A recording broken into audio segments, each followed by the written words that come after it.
as a manager from the bank. If there were customers who were not paying, you had to visit the customers. So I've had instances where, people have pulled out a gun and kept it in front. Achha, so what have you come here for? I don't believe in the pyramid. I just believe life should be like a tube. For example, the biggest fight is hamro bholiko dinma khana kasari khani, hamro ghar huncha ki hunna. If we can get beyond that, you can move anywhere in the pyramid. Idealistically, it sounds very good. Do you think that is possible in today's world? If I have taken a conscious decision that this can become zero tomorrow, I have told myself I am okay even if this loss comes to me. This is the amount of risk which I am taking.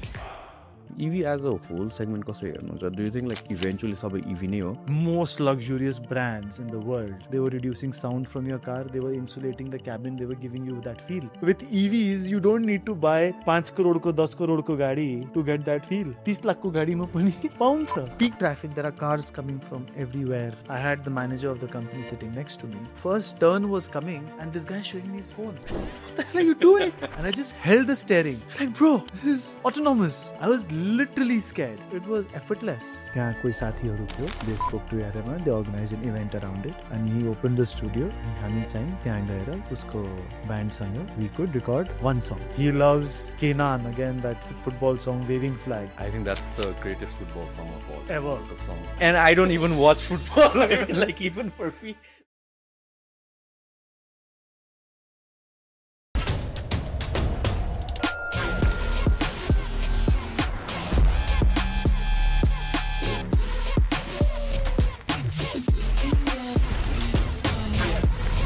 This episode is brought to you by Proton EMAS, intelligence that electrifies.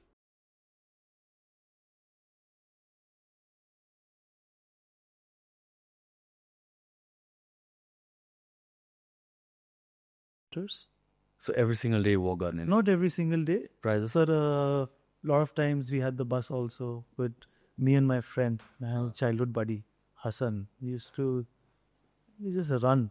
There was a jungle in between. दौडेर जान्थ्यो school त. We used to reach in 13 minutes, 14 minutes. We used to time कति बेला पुग्छ. It was fun. I mean, growing up in Mussoorie was a lot of fun. कस्तो थियो तपाईँको like recalling your childhood, the environment as a whole, because I haven't been to India, and so Mussoorie is a very typical hill station. Like it's around 6,000 to 8,000 feet, taladekhi mathi samma, and it's very popular for boarding schools. It's actually called the Queen of Hills in India. Okay. So it's a very typical hill Darjeeling station. Darjeeling king ho jasto लाग्छ. We don't want to start any discussions here about controversy. Okay. So yeah, I mean, growing up in Mussoorie was, I think, the best things that happened to me. Like, simple mountain life. People, everyone knew everyone. Small business. Not much concern about money. You were just living a life. Living a good life.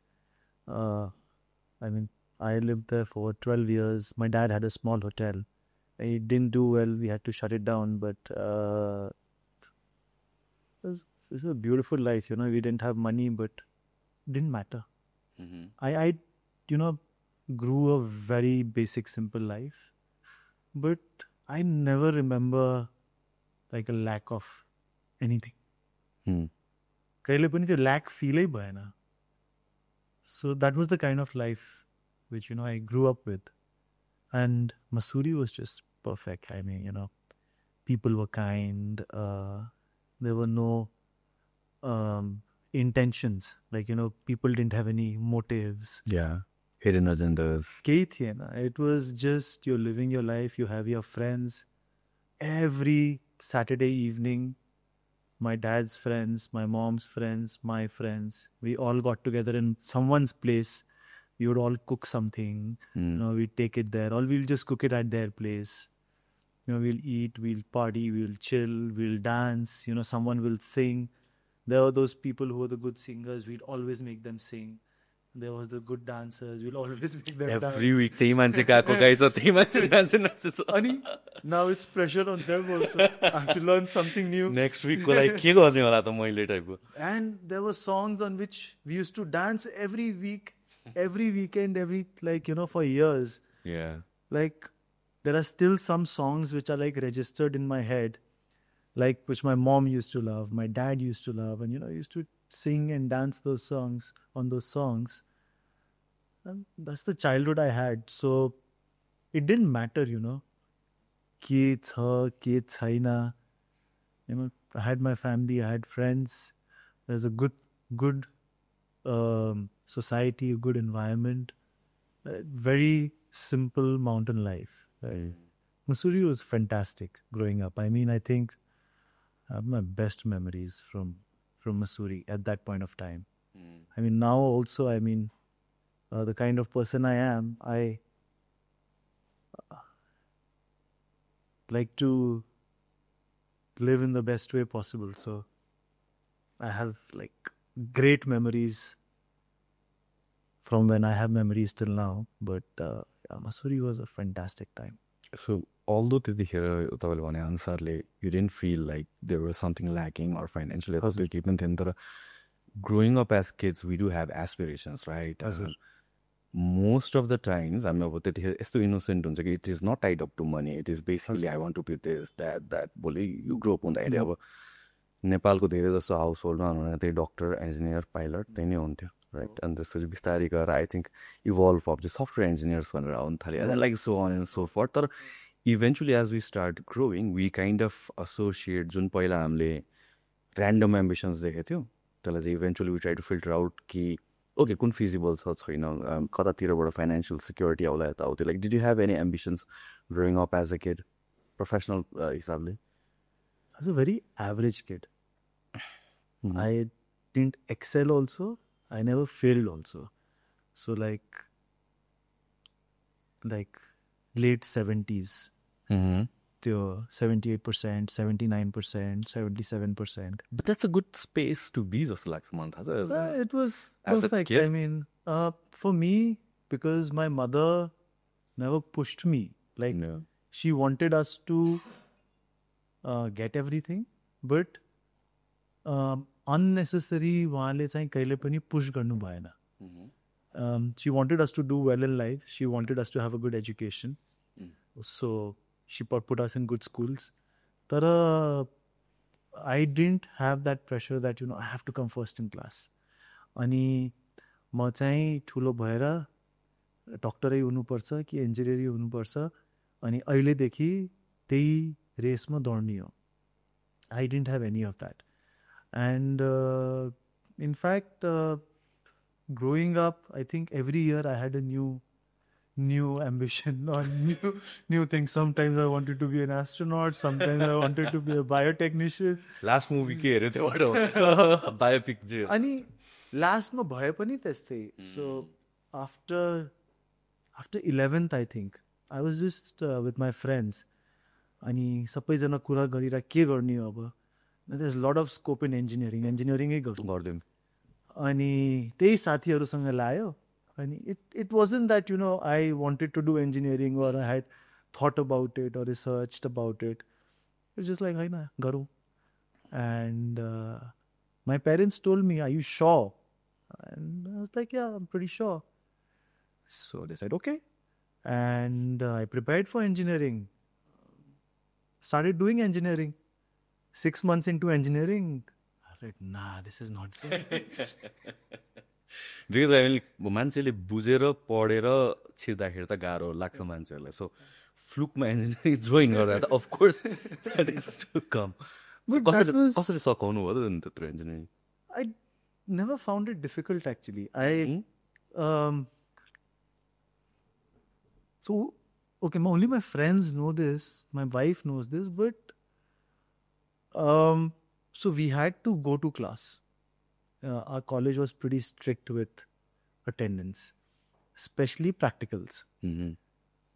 Practicals somehow I loved doing. Like I would love to just go in the lab and no matter what the experiment is, it didn't matter. just go there and do something. Hmm. That sometimes you'd blow up things, sometimes you'd create a mess, but it was just fun.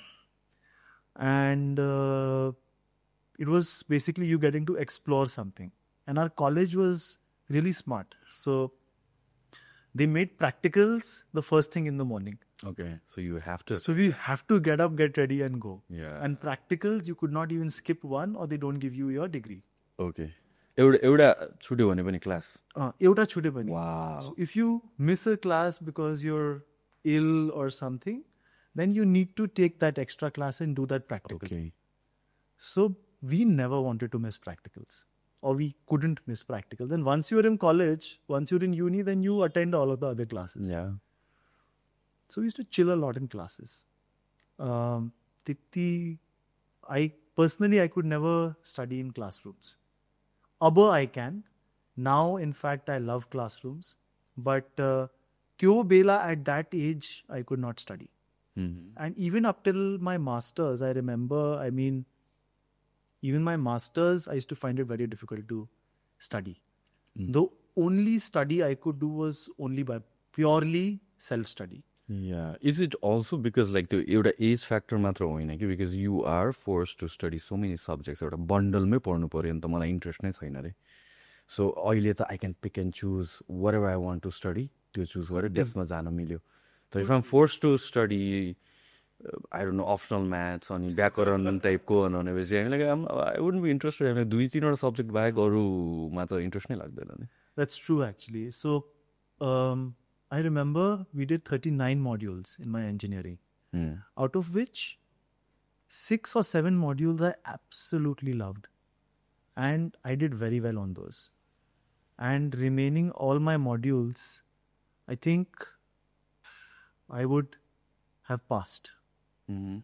And I didn't find passing very easy, like difficult. You know, we would study 2-3 days before the exam and get through. Yeah, I have very smart friends who helped me a lot, to whom I'm, eternally grateful. They helped me a lot get through those exams. But I even plugged a few times. But I had, by God's grace, I had good friends, always. So they were always there, when I needed them. And I cleared my engineering. It wasn't very difficult, but it never really piqued my interest. I never really, got interested. But since I was a kid, I've always had this one thing that I cannot stop. I need to keep moving, irrespective. Because, the way I grew up, you have to be able to live your decisions. Mm-hmm. Now, I took a decision to do engineering. If I had something better in mind, okay, that let me leave engineering and do something else. Maybe I would have gone, I'm sure my parents would have supported, but I didn't. So I just stuck with it. And I got through with it. And end of the day, I might not be a great engineer, but I learned something, which helped me a lot when I went for my masters, which helps me a lot today when I do business. Yeah. So you complete jump from engineering to, in a way, it might be similar नै होला हैन कति कुराहरु aspect of it तर engineering गरिरहनु भएको थियो and now right now you're leading a company राम्रै लेभलबाट त्यो पनि भनेपछि यो जुन transition थियो like how did that happen किनभने चाहिँ यसो कुरा सुन्दा त पहिलादेखि तपाईँलाई यो फिल्डमा त्यस्तो इन्ट्रेस्ट भएको चाहिँ होइन त्यतिखेर यु वर इन्ट्रेस्टेड इन अरू कुराहरू होला टाइम एन्ड अगेन चेन्ज हुन्थ्यो होला एम्बिसन्सहरू but then some how engineering to अहिले बिजनेस रन गर्दाखेरि जुन ट्रान्जेक्सन छ how did that come about So it wasn't conscious. It was not conscious. And it sounds very strange, because when you hear most people, they talk about purpose, going behind something, running behind something. Like that's not my life. I have just sort of let life come to me. And It's been tough. It's been easy, but my only funda in life has been to keep moving, irrespective of what I'm doing. Exercise गरेर राम्रो र healthy बडी मात्र बन्दैन, तपाईको mental हेल्थको लागि पनि एक्सर्साइजले धेरै help गर्छ। र तपाईँ बिगिनर हो र जिम जान अप्ठ्यारो लाग्छ और जिम गएर के गर्ने भनेर आतिनु भएको छ भने no need to worry. The physique वर्कशपमा तपाईलाई एक्सपिरियन्स ट्रेनर्सले फुल्ली गाइड गरिदिनुहुन्छ विथ प्रपर वर्कआउट र डायट प्लान जुन तपाईको लागि मात्र बनेको हुन्छ। ट्रेनरहरू अनि फ्रन्ट डेस्कको ब्रदरहरू चाहिँ एकदम हेल्पफुल हुनुहुन्छ, एकदम फ्रेन्डली हुनुहुन्छ हैन, राम्रोसँग सिकाउनुहुन्छ, इन्भाइरोमेन्ट राम्रो छ। मोस्ट भाइ भएको जिम लाग्छ। कस्तो फिल भयो, म सकिरहेको छु नि तर तिनीहरूले यति मोटिभेट गरिरहेको छ, म किन सकिरहेको छैन।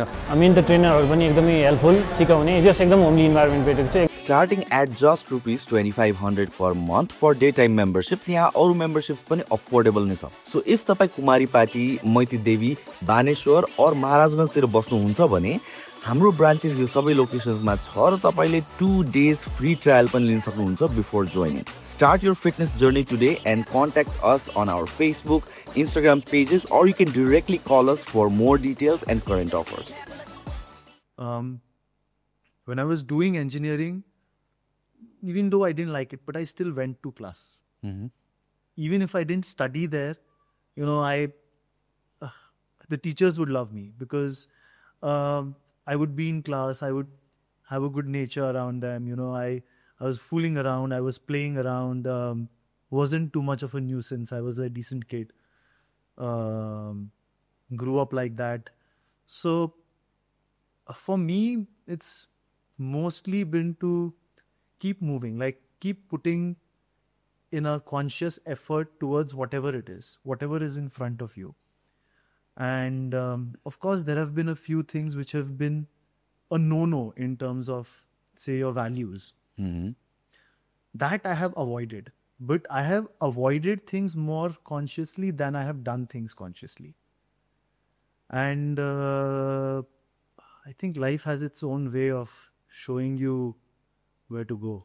So when I got done with school, it was because of friends that I landed up in engineering. When we were in engineering, this job placements was the biggest, ruckus, like third year and fourth year, everyone was running after job placements.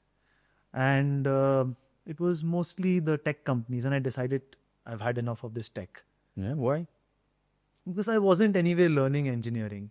I didn't enjoy it. So I just thought I'll probably wait to see what happens. So I didn't sit for even one tech interview.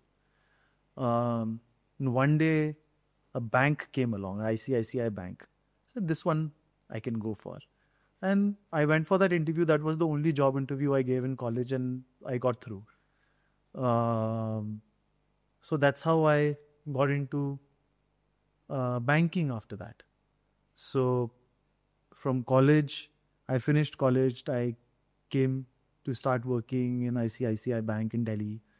And the department they put me in was debt servicing. So that's basically recovery. Yeah. Auto loans in Delhi. It was the worst in India. How do you go? I cannot imagine you going for debt recovery. So they used to have agencies that point in time. Okay. So your job as a manager from the bank was to handle the agencies. Okay. But if there were customers who were not paying, you had to visit the customers. So I've had instances where, people have pulled out a gun and kept it in front. Achha, so what have you come here for?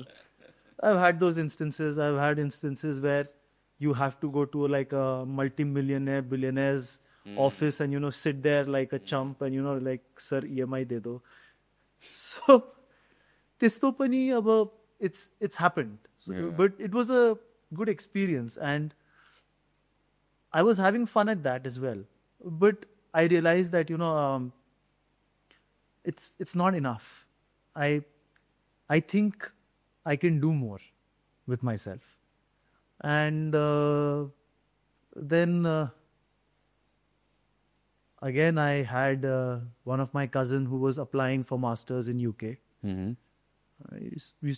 We were very close, so we used to talk a lot. And he was also in Delhi.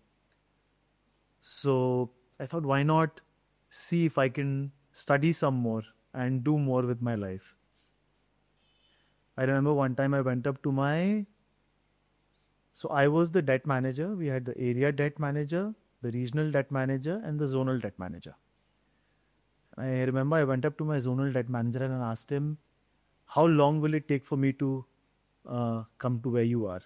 He said, Akhil, at least 15 years. And I thought in my mind, I don't have that much time to get there. And this is too slow for me.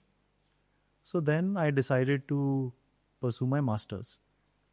And again, I mean, it was not that I was extremely brilliant or I was, gung-ho about getting into the best college. But I wanted to get into a decent college, do a decent course, get the exposure. So I got into a decent college in the UK. It was the University of Exeter. I was doing financial mathematics. So it was linked with a little bit with engineering and little bit with finance and investment. And I got through, and there were only 2 universities that time in UK who were offering in this course. So I went to one of them, and I had a great time there. I made some great friends, learned so much about life. I mean, I think that 1 year really changed my perspective as to what life really was, because up until then I was just like, in my own world flying, like, everything is possible. But over there I got a bit of a reality check. How old were you, Bella? 22. 22, okay. 22, 23, yeah, something like that. 23, yeah, when I went to UK. So then sort of came a bit on my own. Again, had fantastic friends. I think my friends have had a big impact on my life. The music I listen to. If you see my playlist, I have like from punk to hard rock to rap to techno, Punjabi, Bollywood, ghazals, everything on my spectrum. And it was because of the friends I had. I picked up so much music from my friends. And UK was also fun, learned a lot. Again, dreaded a lot. So it was few modules were like, I'm back to engineering. Why did I take this up? I remember we had this one module. It was on stock pricing. And it was literally a 4-page formula. I don't even remember the name of the formula now, but it was a 4-page formula just to calculate how you come to a stock price. Okay. And we had to mug that up, and for exams, they would give us a situation and use the formula to come to the stock price. And I was like, I cannot be doing this again. So again, those things I just, somehow got through. But then there were some things like investment analysis. That stuff I loved. I mean, analyzing companies, what makes them great, why they work, why they don't work, what is it about them, how to read numbers, how to see through them. That stuff I loved. So it was a great experience, learning new skills, becoming a better person in a foreign country, because I think we had 45 or 47 different nationalities in the university, in the business school where I went. And just knowing that, life can be this also, it can be this also. The way people thought, it just opened up the whole world for me. And for me, that was just remarkable. It was more than being focused towards, say, a goal. I was just enjoying living life, just meeting people, talking to them, So if you meet any of my friends, whether it was engineering, whether it was in my masters, no one liked walking with me from our residence to college. Why? Because I would bump into 50 different people and I would make 50 different conversations on way to class. And all of them would have to wait. So they were like, you do your thing.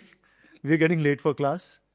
And I would eventually always be late for class. Were you like a very people person kind of thing? I don't know. I just liked making conversation. Yeah. I just liked understanding people. I just liked understanding new concepts, new things. Just, what motivates people, what ticks people, what's new in their life, what fun are they doing. I mean, anything. And I would generally, I could talk to anyone. And my friends particularly had a tough time with that because we are going to class, we are late because of that. When we are in class, I'm still trying to talk to someone, not be in the class actually. So I think that was a better experience than actually studying what we did. I think that's what it's supposed to be. जस्तो पनि लाग्छ मलाई मैले अघि consciously कुन asthma तपाईँको त्यो perception change भएको सोध्नुको कारण के हुनुहुन्छ आई आस्क दिस धेरैजनालाई अनि त्यो देयर दिस एज बिट्विन 22 र 25 जुन बेला चाहिँ सबैजनाको चाहिँ पर्सेप्सन एक्चुअली चेन्ज हुने रहेछ कि when we are young we are free to imagine, right? त्यहाँ केही पनि लाइबिलिटिज छैन, केही पनि अकाउन्टेबिलिटी छैन, and we imagine the best scenarios मात्र वाच गरेर आउँछ. And then once you're out of college, once you're away from your parents, responsibilities को कुराहरू आउन थाल्छ, duties को कुरा आउन थाल्छ, and then you kind of realize कि okay, not everything in life goes perfect. I mean, like the perception, the reality hits you hard. जुन आफूले पेन्ट गरेर आएको थियो त्यो मात्र होइन. You start interacting with other people, you start doing a bit of work.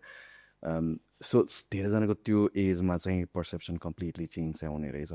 End a lot of what shapes us is जुन college युनिभर्सिटिजको हामीहरू कुरा गर्छौँ, certain fields, certain industryमा yes, the subject matters really do matter, but I feel like most of the times कलेजले स्कुलले के सिकाउँछ भने it teaches you how to learn, that's about it. Social कुराहरू सिकाउँछ होला, you hang around with friends, you meet new friends, different stream को कुराहरू सिक्छौँ होला, different ideologiesहरू हामीले बुझ्छौँ होला. So this concept of as much as I hate optional maths as a subject, right? It is not that optional maths नै पढ्नको लागि मात्र पनि होइन. Yes, foundational कुराहरू हो, तर it teaches you how to think, it teaches you how to apply logic, programming, same thing कुराहरू. So that's why स्कुलमा कलेजमा हुँदा त्यो हामीले बुझ्या हुँदैन. We feel like programming यहाँ सिकेर के काम फेरि सिक्नै पर्छ नयाँ language kind of, but no, you're just learning the logic of it. कलेजमा पनि त्यही नै कुरा हो. धेरै जस्तो इन्फर्मेसन आउटडेटेड भए पनि, कति फन्डामेन्टल्स भए पनि, it's to commit to a timing, it's to commit to doing assignments, it's to build that social relationships or social skills around your friends or people, whoever you meet along the way. र त्यो एस्पेक्टहरू एकदम important जस्तो लाग्छ. किनभने अहिलेको टाइममा if you look at it, धेरैजना they are struggling with like त्यो social aspect of things. How do you initiate a conversation, how do you make friends, how do you talk to people, बोल्नै अप्ठ्यारो लाग्ने kind of thingहरू. So college, universitiesहरू, the way I look at it is, it's not the subject matter होइन कि, it's everything, the experience teaches you a lot. I mean, personally, I do, like I've been that guy, what you're talking about. I mean,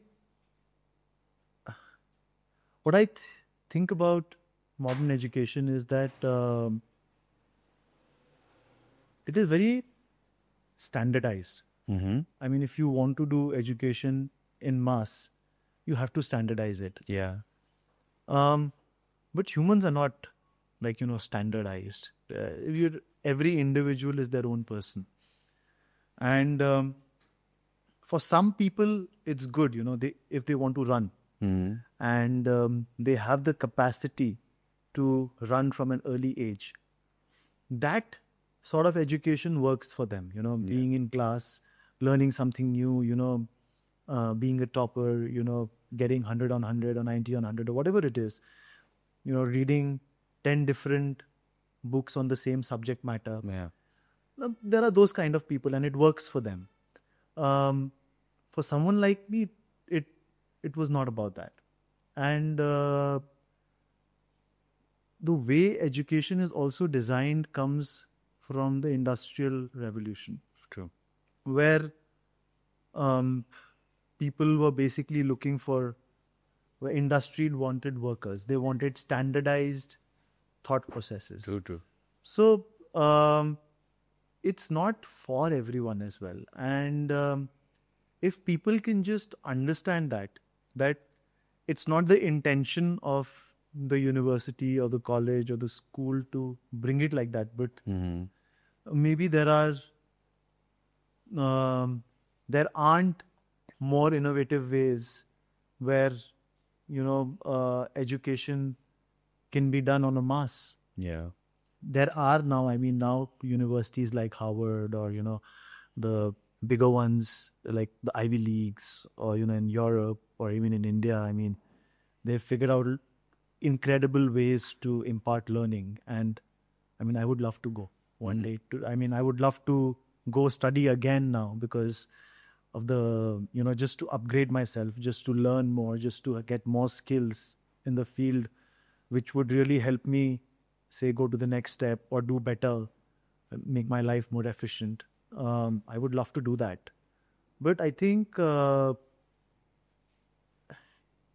life is not like a single line or, it's incredible life. You just don't know what you're going to use where. And something you learn, something or the other, you might be able to use it somewhere in life. So for me, it's always been about learning initially when I was young. So like coming back to your original question, you said, how did you come from school to say where I am today? Yeah. Engineering to business. Engineering to doing geeky masters to coming into business. For me, it's when I didn't have direction in life, I just thought it's better to do something than to do nothing. And I'll be very honest with you. I didn't have a very clear direction up till very recently, like a few years back. I was in business. I knew the business I was doing. I was dedicated. And irrespective of whatever I did or didn't know, I was always hardworking. Even when I was a kid, school, college, postgrad, even when we started work, I was always hardworking. Because of the life I had growing up, hard work was one value which, my parents told me that if you work hard, end of the day, something will happen for you, irrespective of what it is. So I was always very hardworking and I enjoyed working. I never, worked for the sake of it. So even the work which we do today, it's, we do it because we enjoy work. I love the hustle.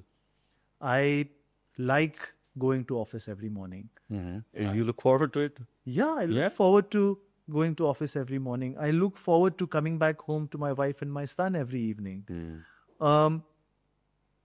And that is what has added a lot of value to my life. I think it has given a lot of clarity. And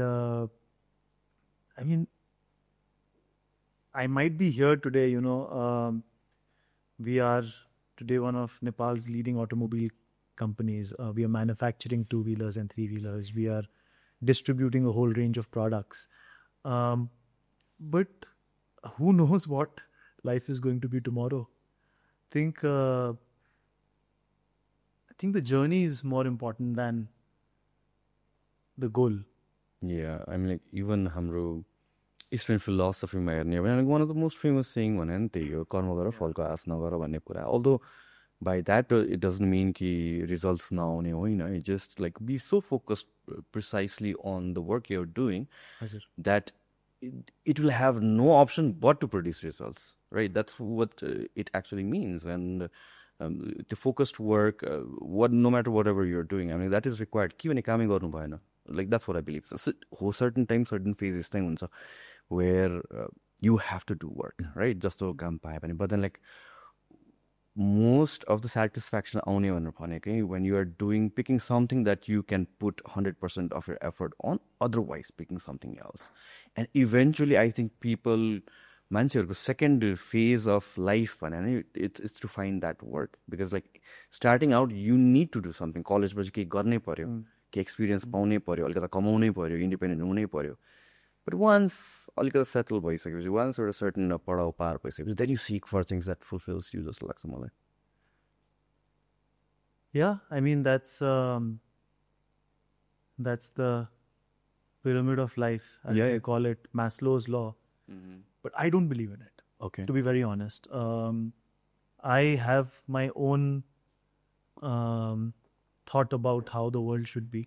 I mean, it's an ideal utopian world, but I don't believe in the pyramid. I just believe life should be like a tube, like not a pyramid. Like, say for example, so the way I look at it is, I'll go a little bit into spirituality. Yeah, sure. So the way I look at it is, we have 7 chakras, from our Mooladhar to our crown. And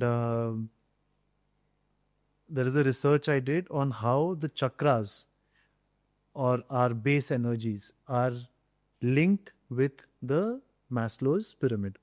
Okay. So there are 7 levels in the Maslow's pyramid. So you have your basal needs, so your roti kapda makan. Yeah.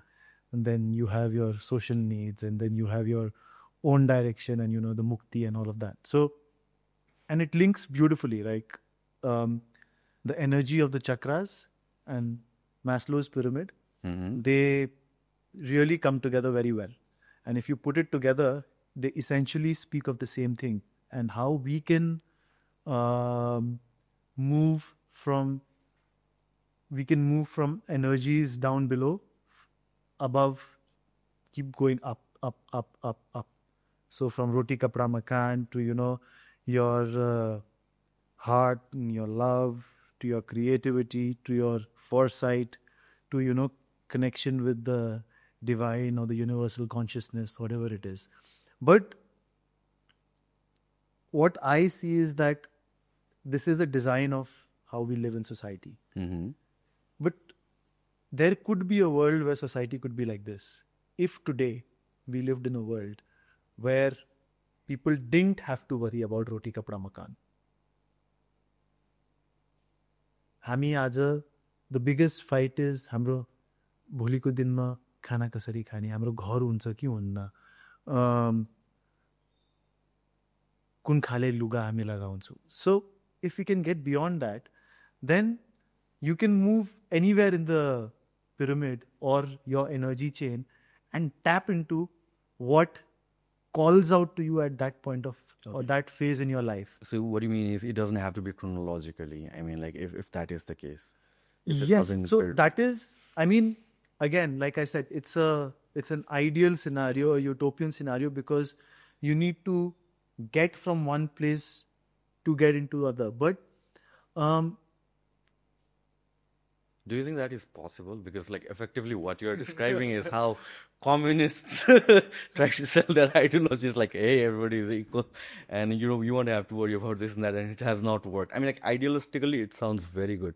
Do you think that is possible in today's world? Why not? I mean, see, I had a very basic upbringing, and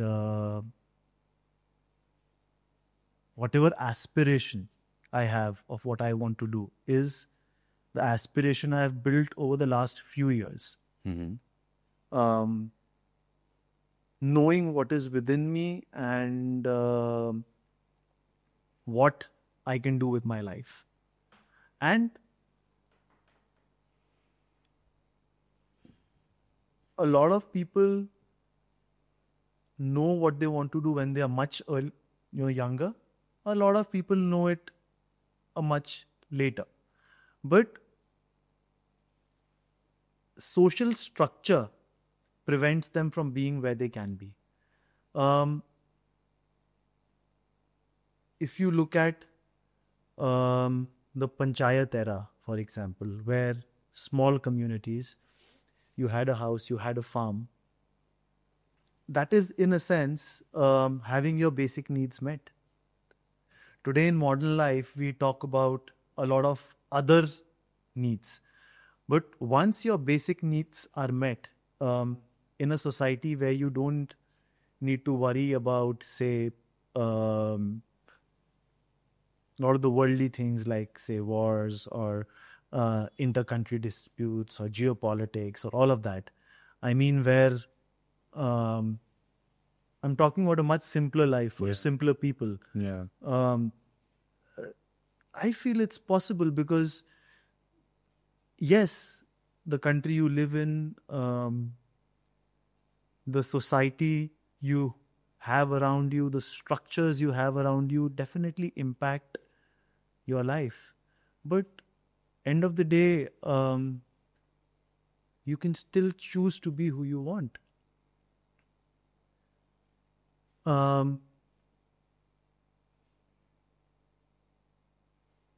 Having a basic life with a little effort is possible. So if I have a friend, that he gave up his job the day he got engaged to his fiancée. He always wanted to be a painter, and his fiancée was understanding enough, and she let him, give up his career. She said, I take care of the house, you do your painting. And this is the modern world, both of them were working in IT. They got together and they have a beautiful life. I have friends who have decided, that we love life as it is, so we're not going to have kids. Decided. So they don't want to have kids.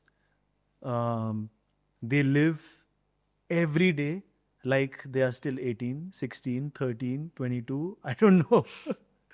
But they have chosen that life for themselves. And what gives them to make that freedom of choice is the conscious decision which they take that this is what I want to do. So if we can all come to a place where we can consciously say that etile hunsa malai. That is the toughest part, right? That's true. I mean, like every single time you climb, let's say, a financial ladder or something like that, that new place that you are aspiring to be becomes your now baseline. You get so used to it. You get so comfortable to it, right? See, beyond a certain point, I feel money is more about, what you get as a result of what you're doing rather than your need. Yeah. Like today, I eat basic, simple food. I mean, you and me would be eating the same food. I would be eating the same food as, most people in my office. Yeah. What we are having, dal bhat tarkari. Yeah. I mean, it's not much different. I wear a blue pant and white shirt to office every day. It's nothing special. I've been driving the same car for the last 5 years and it's running perfectly. There's nothing wrong with that car. And I think I can drive it for the next 5 years also. So beyond a certain point, that money is not doing anything for me. And yes, I can, if I earn money, I can do a lot more with it. Life is beautiful, of course. If just seeing a recent interview which Eminem gave, and he was like, yeah, money is beautiful, it's the best thing on earth. And, just don't believe people who say that, it's not everything because it makes life that much more beautiful. But I mean, it's just, everything is relative, right? Mm-hmm. Everything is relative end of the day. Today, I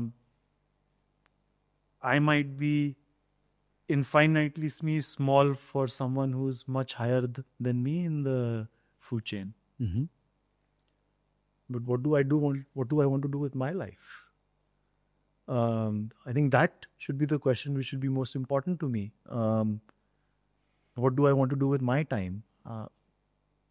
Do I want to spend my time at work where I'm just slugging it out, or do I want to be at work where every evening before going home I think, damn, another 15 minutes would have been good, but let's go home now. Mm-hmm. Every time, I'm at home,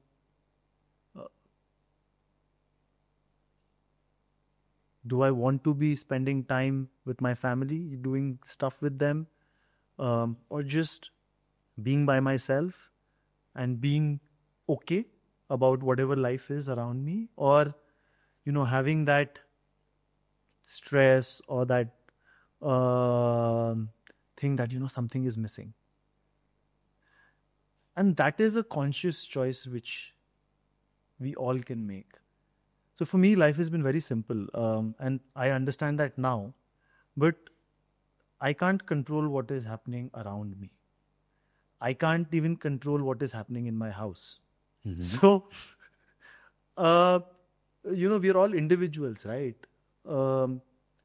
So the only thing I can do in this life for myself is what I choose to do consciously. Mm-hmm. Every conscious decision I make, or every unconscious decision I make, but I am a sum of the decisions I have made in my life. And if life is kind to me, then I'll have less pain. And if it's not, I'll have more pain. So I look at life in a very different lens. I just look at life based on based on what I do. I would love to be more focused, driven towards getting to something. Mm-hmm. I do think about it now. But I love the life I have. So whatever work I do, I want to create enough impact. Whatever relationships I have, I want to be able to live those relationships. Whatever responsibilities I have, I want to fulfill those. Who knows, life is short, man. What's going to happen tomorrow? So I don't look at, numbers or stats or goals. I mean, these things happen. I mean, if you're in your journey, you'll get somewhere. As long as you're happy with your journey, I think it makes it all worth it. Besides work, what do you do? Free time I don't go out much at all. I love spending time with my son. I love spending time with my wife. I like staying at home. So I like staying at home. I love watching TV. I read. I don't read books, but I read a lot of articles. Okay. Case studies, articles. I'd like to watch TV shows a lot. I like spending time with my family. I like traveling. Akhil, तपाईँले देखाउनुभएको recent trip. What was that like? Because that must have been crazy, right? Physically, you name it. Yeah, so that was my 10th anniversary. And I'm 39 now. You really look good for 39. I mean, you look like you're in good shape. Thank you. But, I was getting a little comfortable, so I didn't want to get into that zone. And despite several protests from my wife, I just asked her to trust me, and I took her for an 8-day Arctic adventure. So we went right up in the Arctic Circle, as close to North Pole as we can get. North Pole is in the middle of the ocean, so it's not land like South Pole. Okay. And there are basically a lot of host of countries around it. But we went to Norway, and then we went into Finland. Mm-hmm.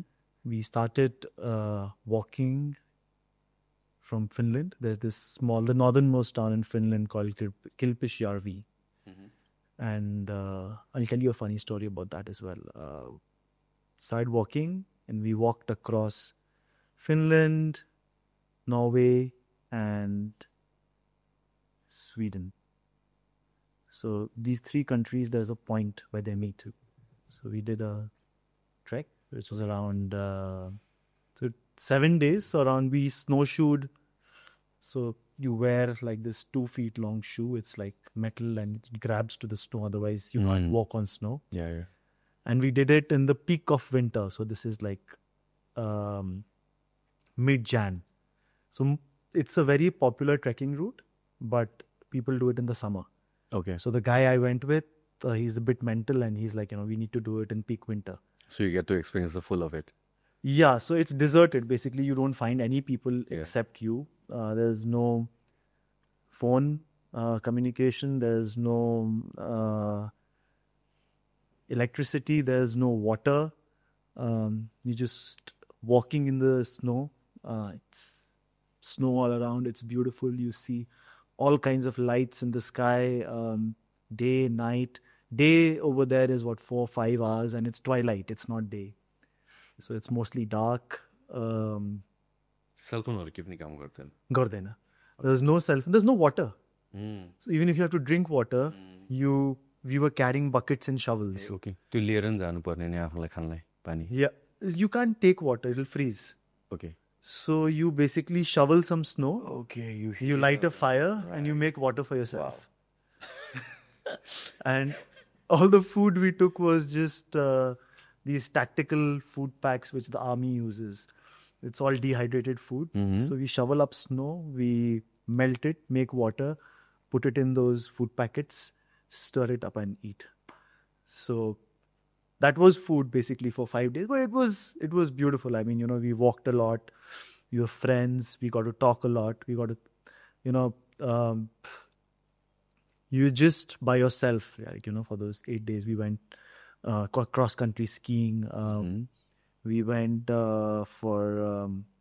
we went dog sledging. Okay. I mean, I haven't felt more at peace or, at calm when I was there. It was incredible. And I mean, these are the things which money can give you, like, these great experiences. The world is so beautiful. I mean, you want to see the whole world, But I mean, it was fantastic. I mean, there was a point I just wanted to see how fast the dogs can go. And there was an incline. So I was like, let's see, just leave the brakes and go. And I just let the dogs, and these huskies, all they want to do is run. Yeah. It's cold. Those dogs are designed by God just to run. They cannot stop. Also probably why that's how they are alive as well. I mean, because it keeps their body temperature up. Yeah, it's so cold. Yeah. So, I mean, we got temperatures of almost minus 35, 38. We had friends with frostbites, but nothing was stopping anyone. And there's this one point going down the hill. It was so fast, I lost control of the sledge. I went flying over the sledge into the snow right next to a lake. And the dogs went and crashed into my wife, Mridula, in front of me. And I mean, then the guy who was leading us came. He was shouting, "What are you guys doing? You have to take care of this, and I've been telling you don't go fast and all of that. But I mean, that's an experience, I'm not going to have that experience again, or that was something which I'm never going to forget. You Arctic journey कतिको risky छ? I mean, like generally statistically कुरा गर्दाखेरि it's not risky at all. No, it's not risky at all. I mean, I wouldn't do something which was that risky. Plus, you have so much equipment nowadays. Even irrespective of the temperature, we were prepared. Plus, we were walking. So, we didn't, I was carrying 20 kgs of clothes, but I didn't really need it. And even if there's an emergency, you have your heli services, you have all of that. So, it's, anyone can do it. I mean, you need a bit of training, but anyone can do it. And it's because it's at sea level. Okay. So you don't have the stress of low oxygen when you do high mountain climbing. Yeah. So it's just the temperature, basically. The temperature, the dryness, and just being in that environment. If you can be okay slugging it out for a few days, and it's beautiful. I mean, just that experience. I mean, there are these things called polar lights. So even the clouds towards the North Pole, they form icicles. Okay. And because the sun does not rise, it's only twilight. So all the light which is coming is from down below and hitting the clouds. So the icicles, in effect, create rainbows in the sky. And it's not like, you see one rainbow far off. It's like the whole sky is covered with rainbows. It's like one of the most magical things I've ever seen in my life. We went hunting that, maybe we'll see some northern lights. And yeah, the northern lights were nice. I mean, they were nice to look at and it was magical. But as compared to this, I was like, this is like incredible. Why doesn't anyone talk about this? Like, just Google polar lights sometime, and it was just magical.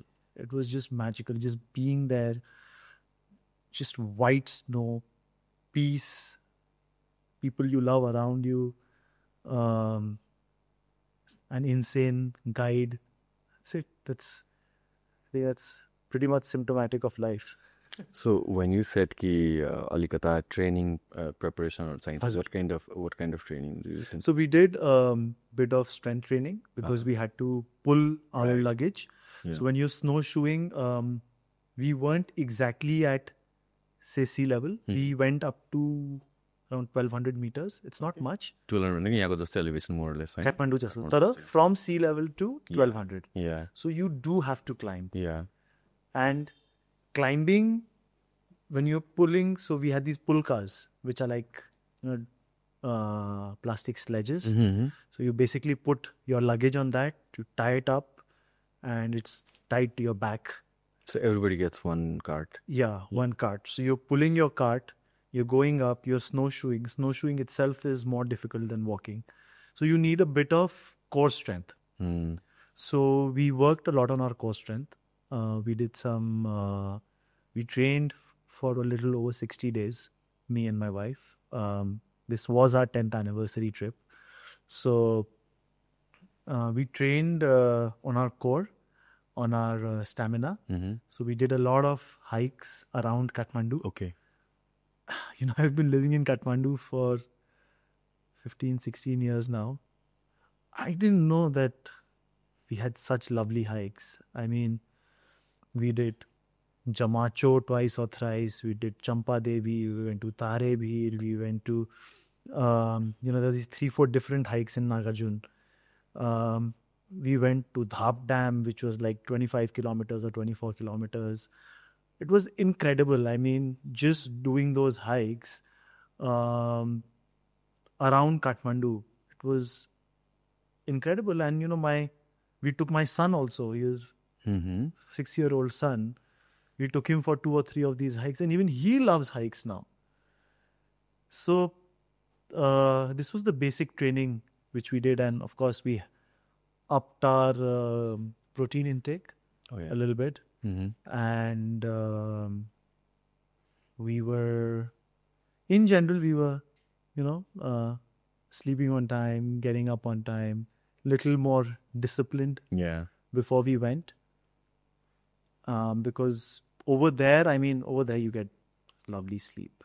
It's because you just like 4 or 5 hours of day at the open toilet. Other than that, it's completely dark. It's completely dark. Yeah, and you don't have network, nothing. So you get incredible sleep. Yeah. You get incredible sleep over there. So we would get up at 4 in the morning. We'd sleep at 8, 9, 10. I don't know. I mean, if we were up talking, we would sleep a little later. But it was mainly, I think, when you decide that you want to do this, half your job is done. Yeah. Even at work, I tell everyone that, the most important thing is to decide that I'm going to do this. Once you decide, you make things happen for yourself. Yeah. And it was much more difficult for my wife than for me.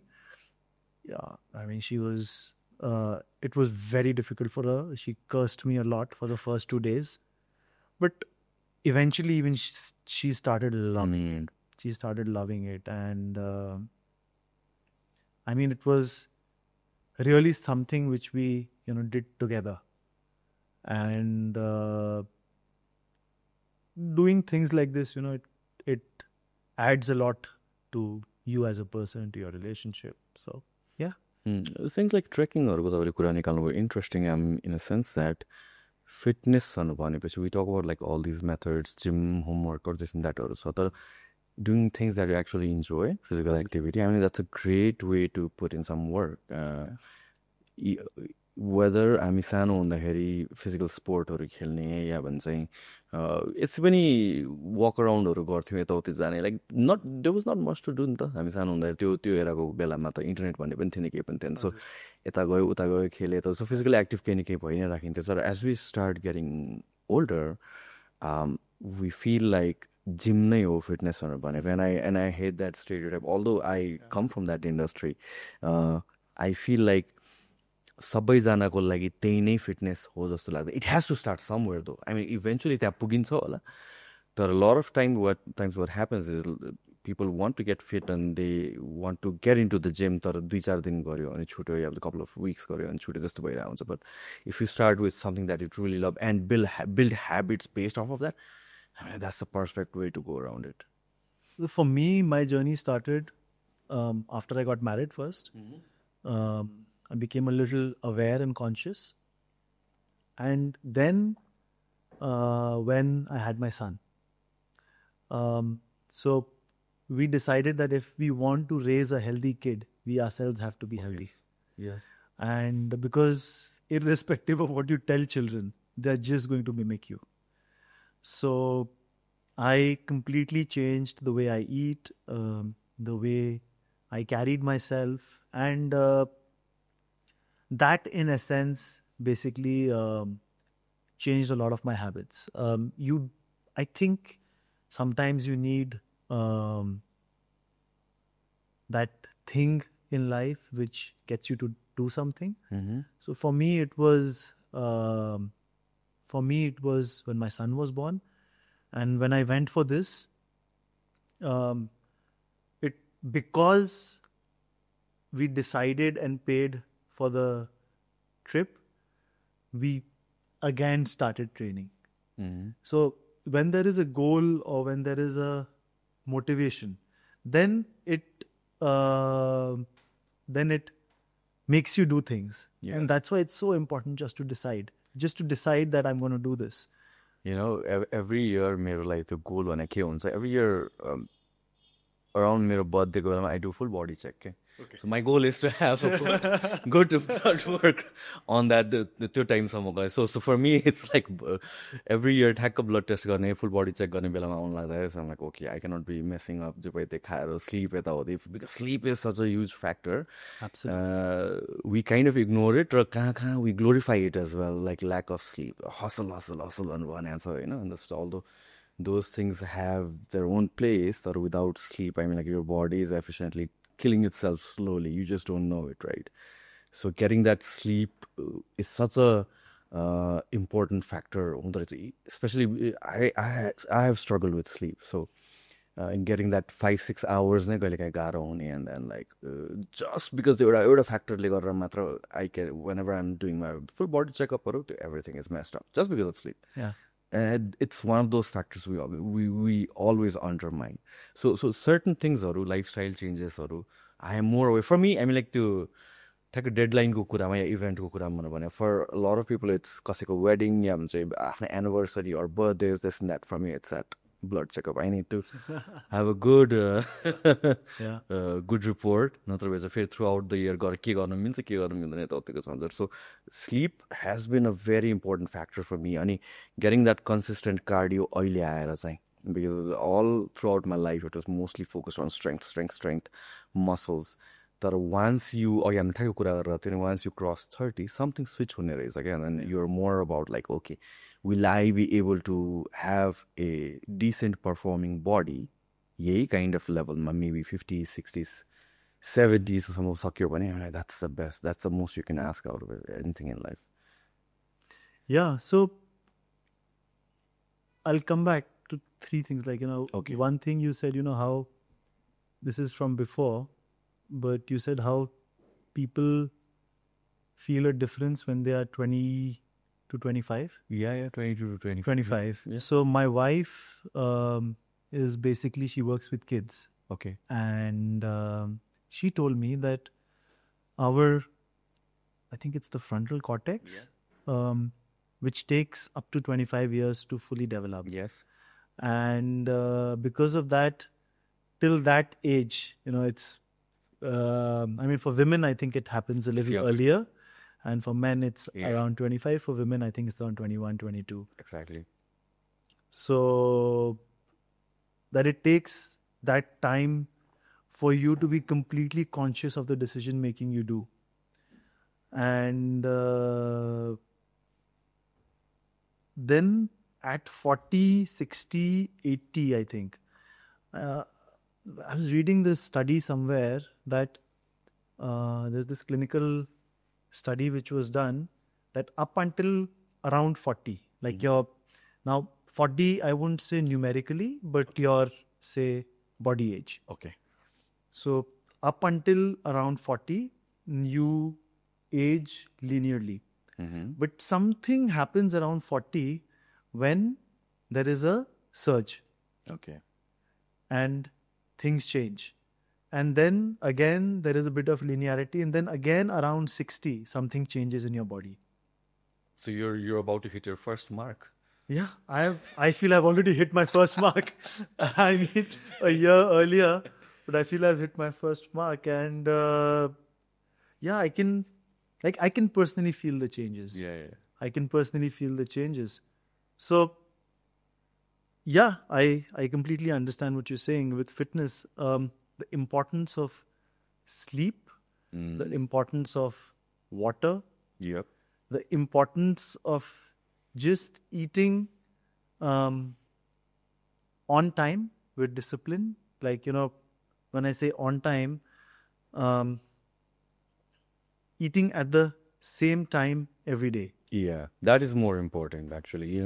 I don't believe in that take a 7 baje breakfast and 10 ma lunch and this and that. No, I mean, if you accustomed your body to a certain template, it works out. For example, for me, I cannot sleep before 2. Even if I do, I'll have a bad sleep. And I understand if I keep doing it for a certain time, I get used to it. But my sleep schedule has been like that for the past 5 years. I'm like, I cannot undo it in a couple of days. Yeah. And also, I've worked with a lot of sleep researchers. Like, yes, certain time, body clock, this and that, or all those things, and that's in a general way. But if you have worked up to a lifestyle where you're still getting that 6 to 8 hours, no matter regardless of the time, if it's sound sleep now, because you have all these equipment or track gonna meals sleep cycle I mean that's equally fine as well.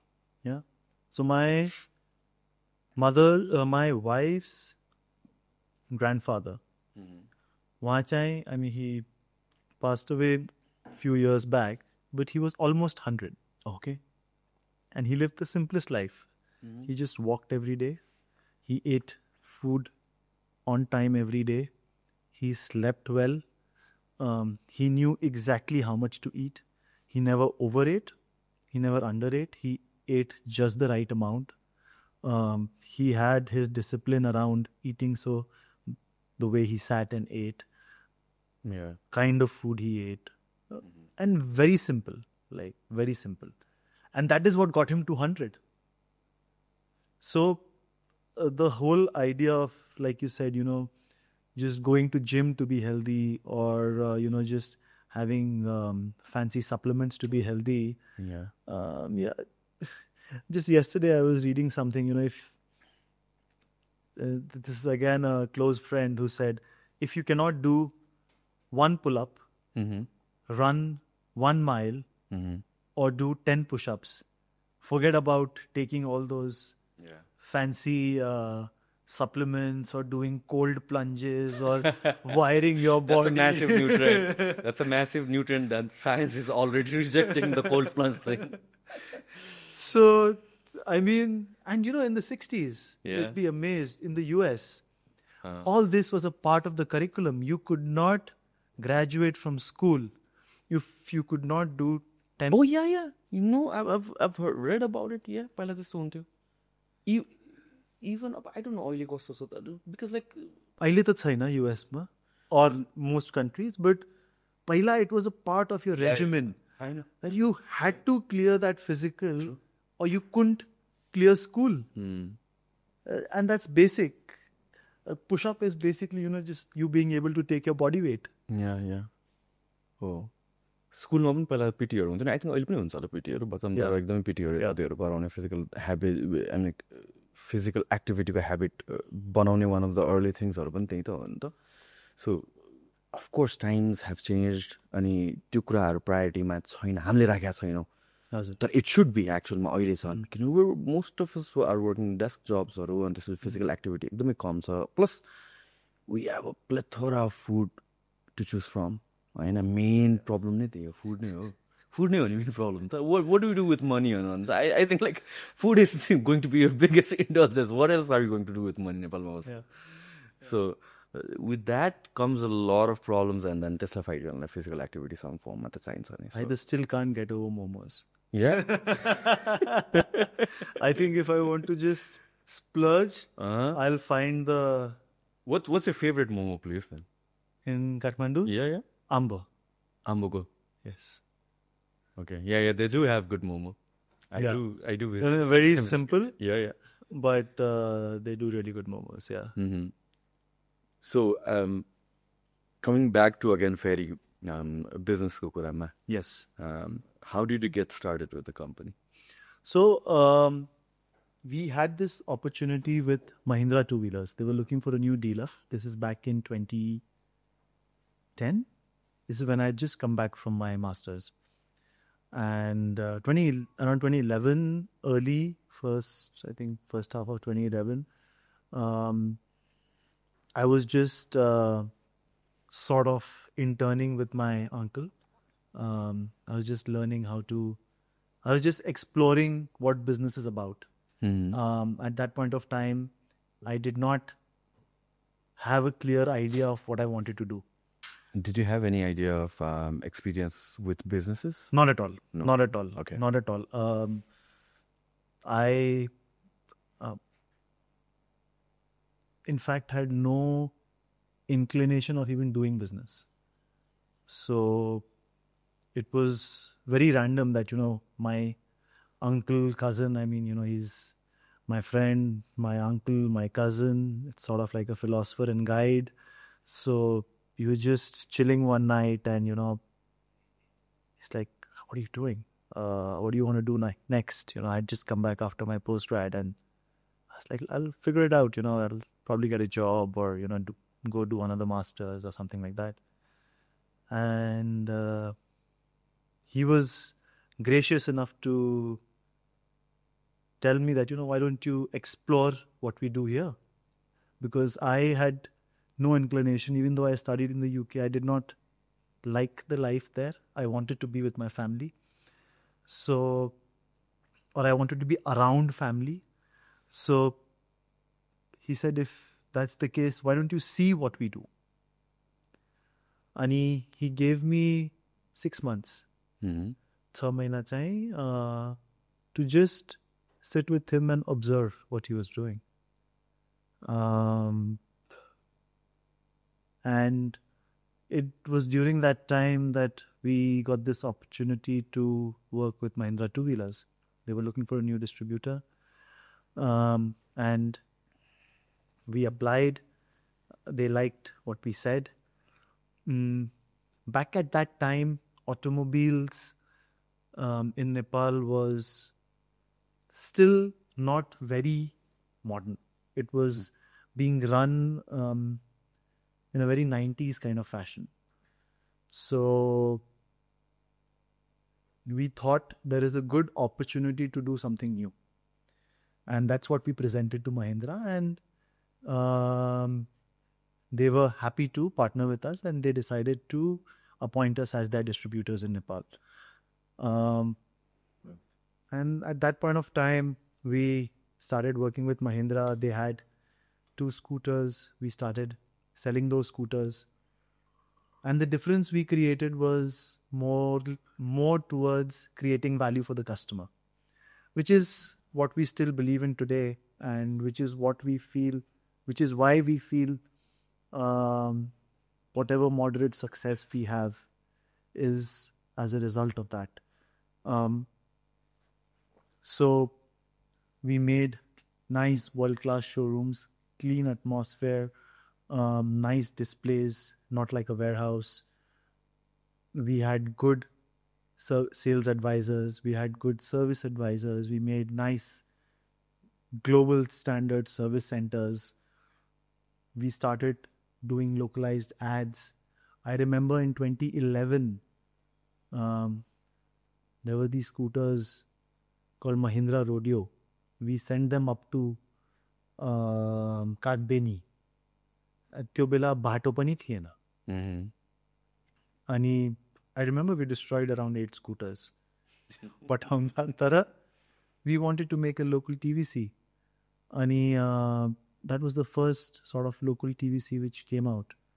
We started reaching out to our customers. We were the first company which started doing a lot of below-the-line marketing. We started localizing TV ads, even for schemes. And the customer felt something new for the first time. And even though Mahindra two-wheelers was not a very, it was a very new, but not a very popular brand. Mahindra by themselves were very big, but not in two-wheelers. But we did very well. We were able to challenge the industry stalwarts, and we almost got up to a market share of, say, 20%, because the customers really liked the experience they were getting.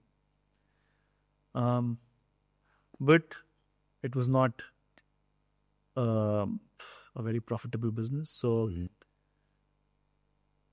but again, our work was got noticed by TVS Motors, and they approached us to check if we would be open to working with them. And well, we did not initially want to work with TVS because we'd worked very hard with Mahindra. It's literally where I learned how to do whatever little bit business I know, and how to understand that customer who wants to buy a scooter or a motorcycle or a car, that automobile mindset. So we did not want to leave Mahindra at all. And it was an extremely, extremely difficult decision for us to decide to move. But Mahindra two-wheelers, we spoke to them and they, in a sense, did not have a very strong future plan. And we had invested a lot. So we explored this opportunity with TVS. And we were lucky enough to start that in 2015. At that point of time, they were at a 3.5% market share. Most industry stalwarts told us that, it'll be very difficult to work with an Indian brand and take it up. But we just did what we had learned, from our customers, from the market, what the market taught us basically. We just kept putting in the hard work, and from 3.5 to 8 to 11 to 14 to 17 to 20, we went up to almost 23-24% share of market. And today, we are the number 2 player in two-wheelers. Combustion engine, petrol two-wheelers. Today, we are the number 1 electric two-wheelers company. We are number 1 in three-wheelers with TVS. So it's been a long, hard journey, making mistakes, learning along the way, working with our customers. And today, the kind of stuff we offer our customers, no other brand is really offering any of that. The kind of value, when you buy, say, a scooter or a motorcycle, end of the day, it's a motorcycle or a scooter, right? You can buy any brand, and every brand will have its pros and cons. But there are certain things you can add to it. Now, obviously, there are brands which have strong suits in certain places. But what can you do beyond selling a vehicle to a customer? How can you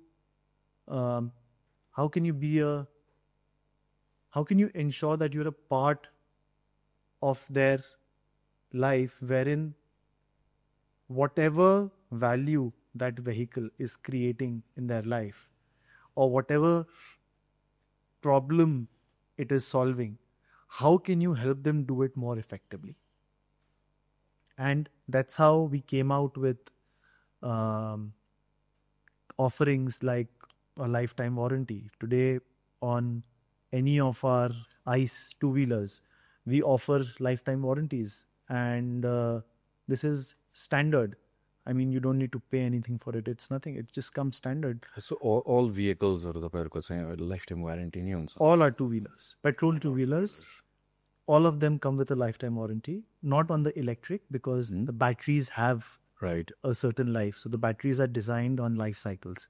But even the batteries, we offer 5 years warranty. No questions asked.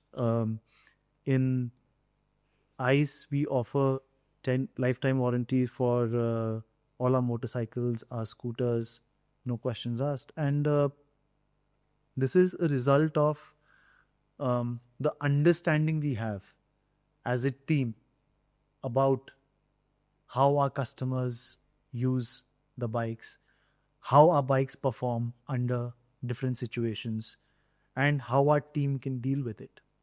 So that has helped us make such offerings.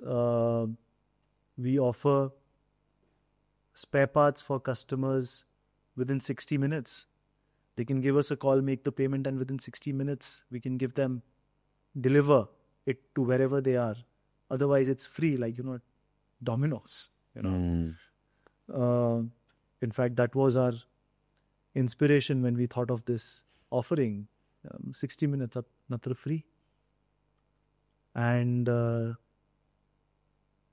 are a lot of other offerings which you're offering. We give all our customers a localized app Okay. where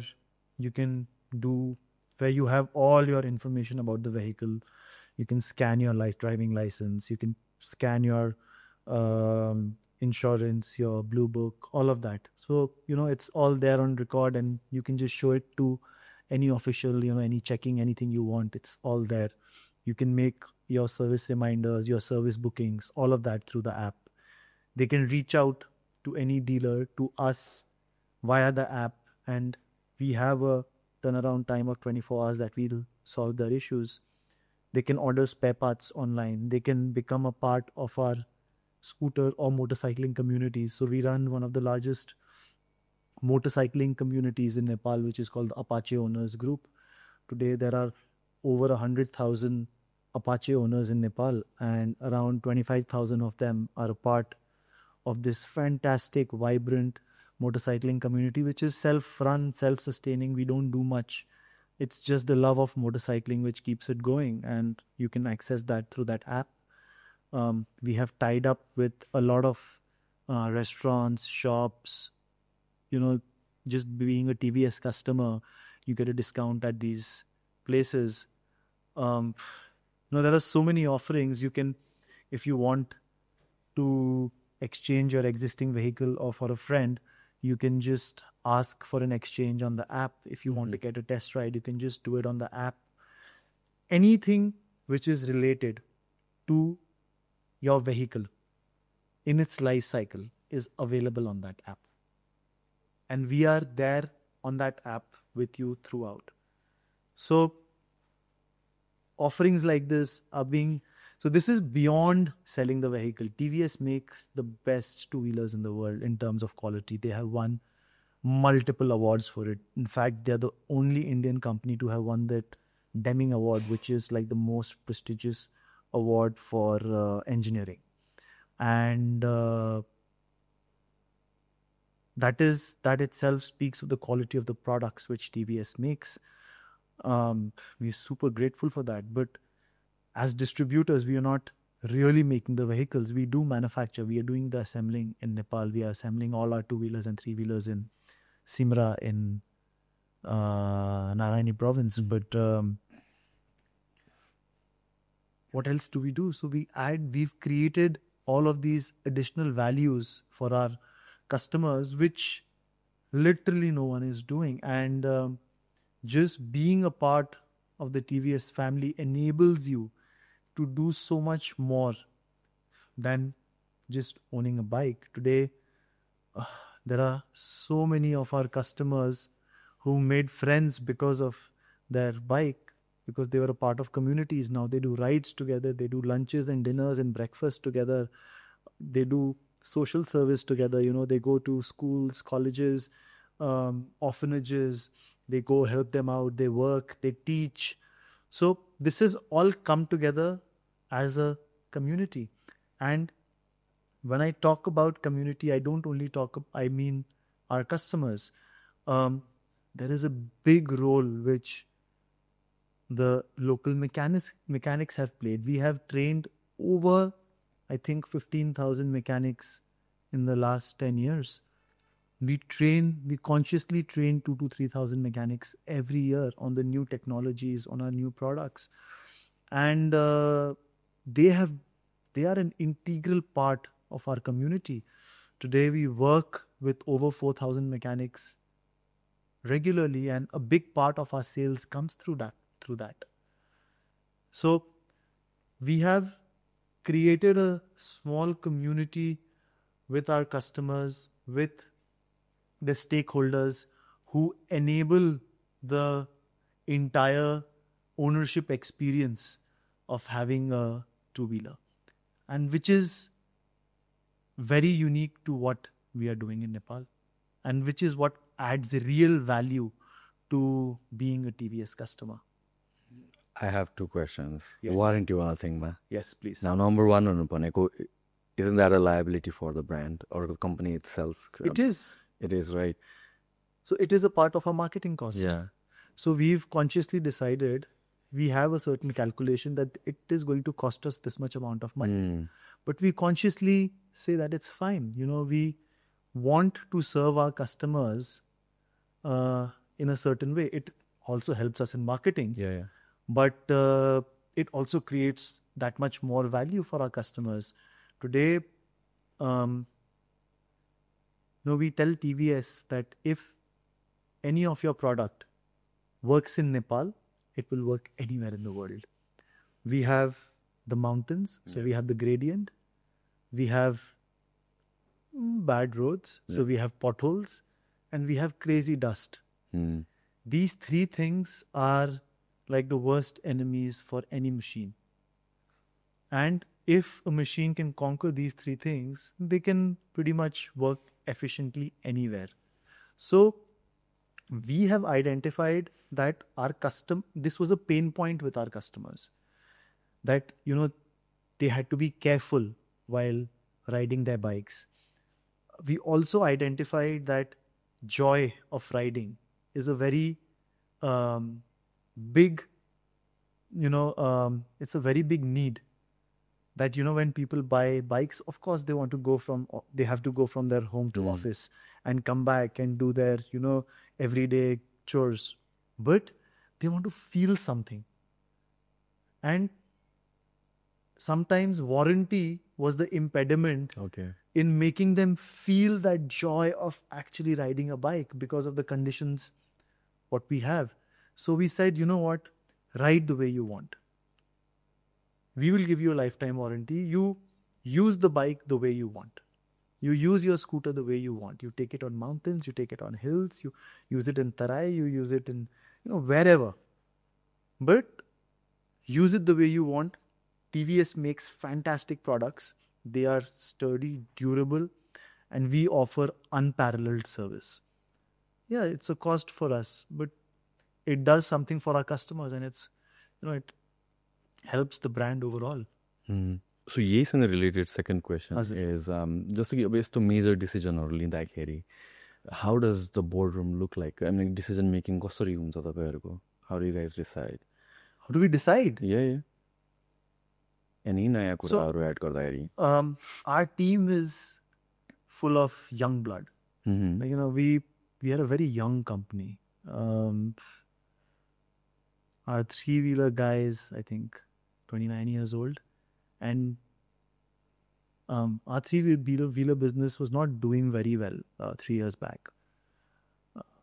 This guy, he was, I think, 27 that time, 26 that time. He pestered the hell out of me. He was like, I am going to turn this around. Just give me this opportunity. And, it was a little unreal. But the first time, I let it be. Second time, I let it be. When he came for the third time, if someone has that much conviction, you let them do it. And we let him run the business and turned it around for us. Today, almost 7 out of 10 three-wheelers sold in Nepal are TVS. People love us for all the same reasons. And it was, at the end, it was a 27-year-old guy or a 28-year-old guy who did it.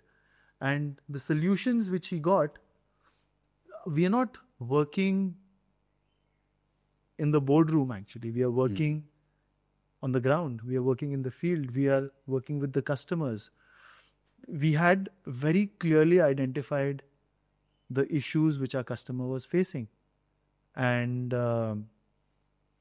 it came up to us. Now, there was a cost associated with that problem. In solving that problem, we figured out whether we could afford that cost or not. We said, yes, we can afford this cost, and it adds value to our business and to the customers. Let's do it.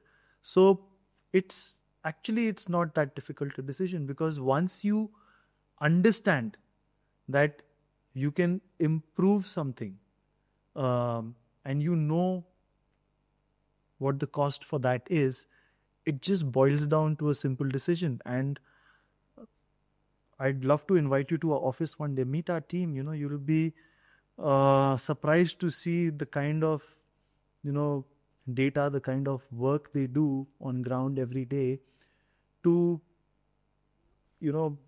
be where we are today. Young guys, there's this one guy, he's leading our finance now, our retail finance division.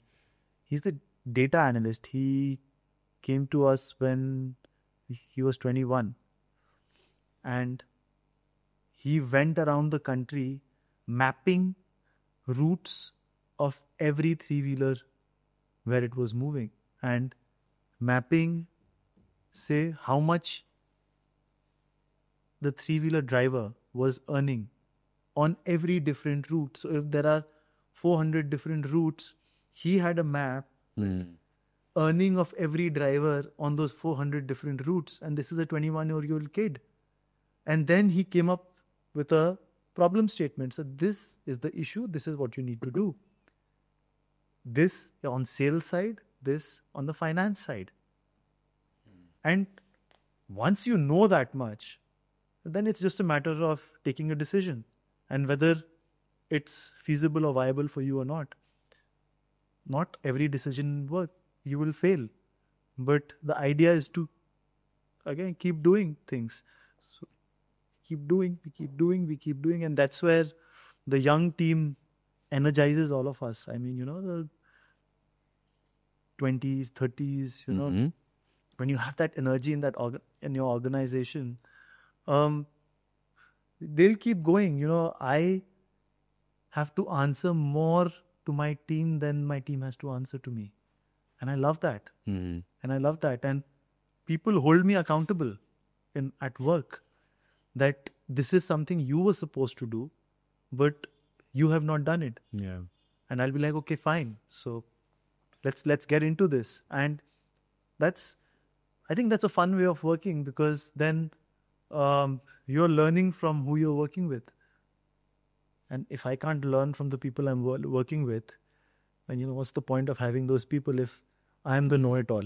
And you can learn from anyone, really. You can learn from anyone. You can learn I think you can learn more from a early 20s kid today than you can learn. Yeah, absolutely. Like marketing today, I think the way younger ones understand, we don't. So even what we are doing today, I mean, it was an idea which was seeded from the young ones in the company. Yeah. And it just, I think, as someone in my place, our job is to channelize this energy. And we have so much talent here, Of course, we are facing right now people going out and finding the right people in every role. But if we can take some time to nurture the people who want to be here and who really want to work here, live in Nepal, have that hunger, I think we have great people. We have great people, great youth doing incredible things. Like, I think it's just a direction or a vision which is sometimes missing. Or I think so too. Otherwise, I think the kind of energy, the kind of resilience, the kind of creativity which people have here, it's incredible. I feel, that's one of the reasons why I'm so happy to go to work every day. Because I know there'll be two people waiting for me and, just ready to, go at me like, you've not done this, we need to do this, we need to close this. This is what. But that's an ideal office situation, right? Where, people around you make you accountable no matter what position you are. That's the right way to do it.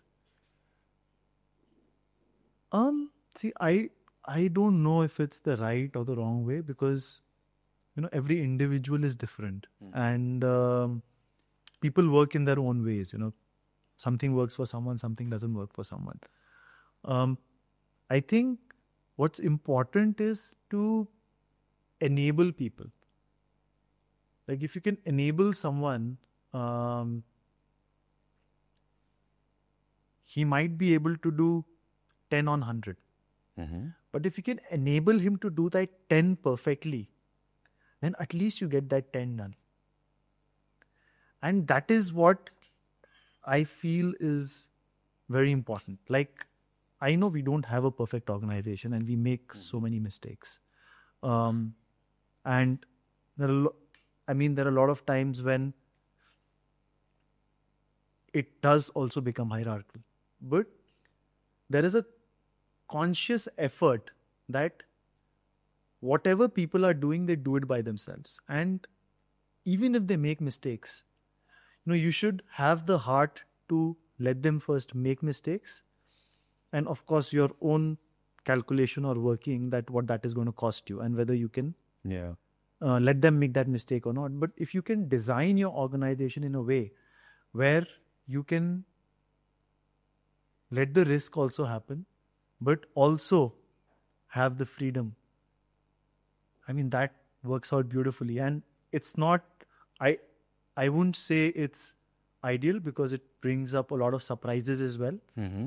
But when something works and when it clicks, it's beautiful.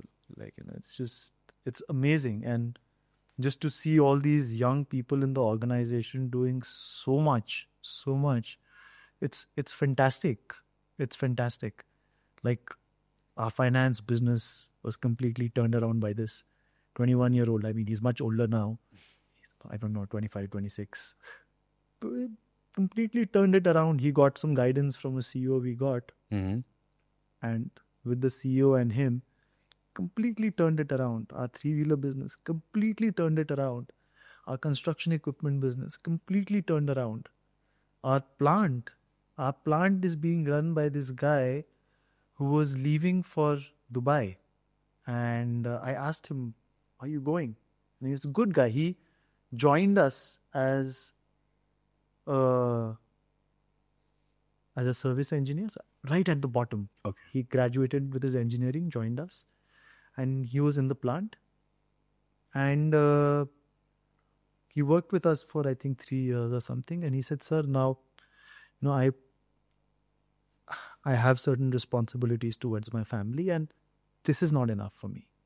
So I want to go out." So I asked him, "Then what is it that you're going to get there?" And we saw what he was doing for the company. And we took a decision that, fine, let us promote him to be the next in line. And today our plant is being run by this 27, 28-year-old guy who was once dreaming of leaving for Dubai, or I think he was going in the Middle East somewhere, and who's here with his family today, earning well, contributing, and actually at the top of his profession, being that young. But he needed that opportunity and that guidance. Yeah.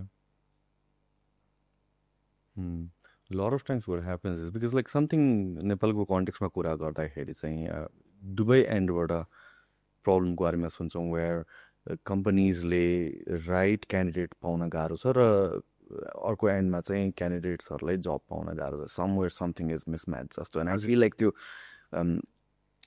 Education एउटा जुन हामीले formal लेभलमा लिन्छौँ त्यसपछि र काम गर्नेको बिचमा जुन actual study भनौँ या whatever the gap is त्यो फुलफिल भयो भने त्यो डिरेक्सन्स देख्यो भने lot of people are going to be ready र जुन कम्पनीजहरूले क्यान्डिडेटहरू खोजिरहेको छ त्यो पनि पाउँछ जस्तो लाग्छ. It's kind like a mismatch जुन चाहिँ इट्स जस्ट एउटा म्यानेजमेन्ट इस्यु मात्र हो जस्तो लाग्छ मलाई त्यो हिसाबले हेर्दाखेरि चाहिँ. It can be much better तर it's not always possible also. I don't blame any company but it's not always possible also because it takes a lot of effort.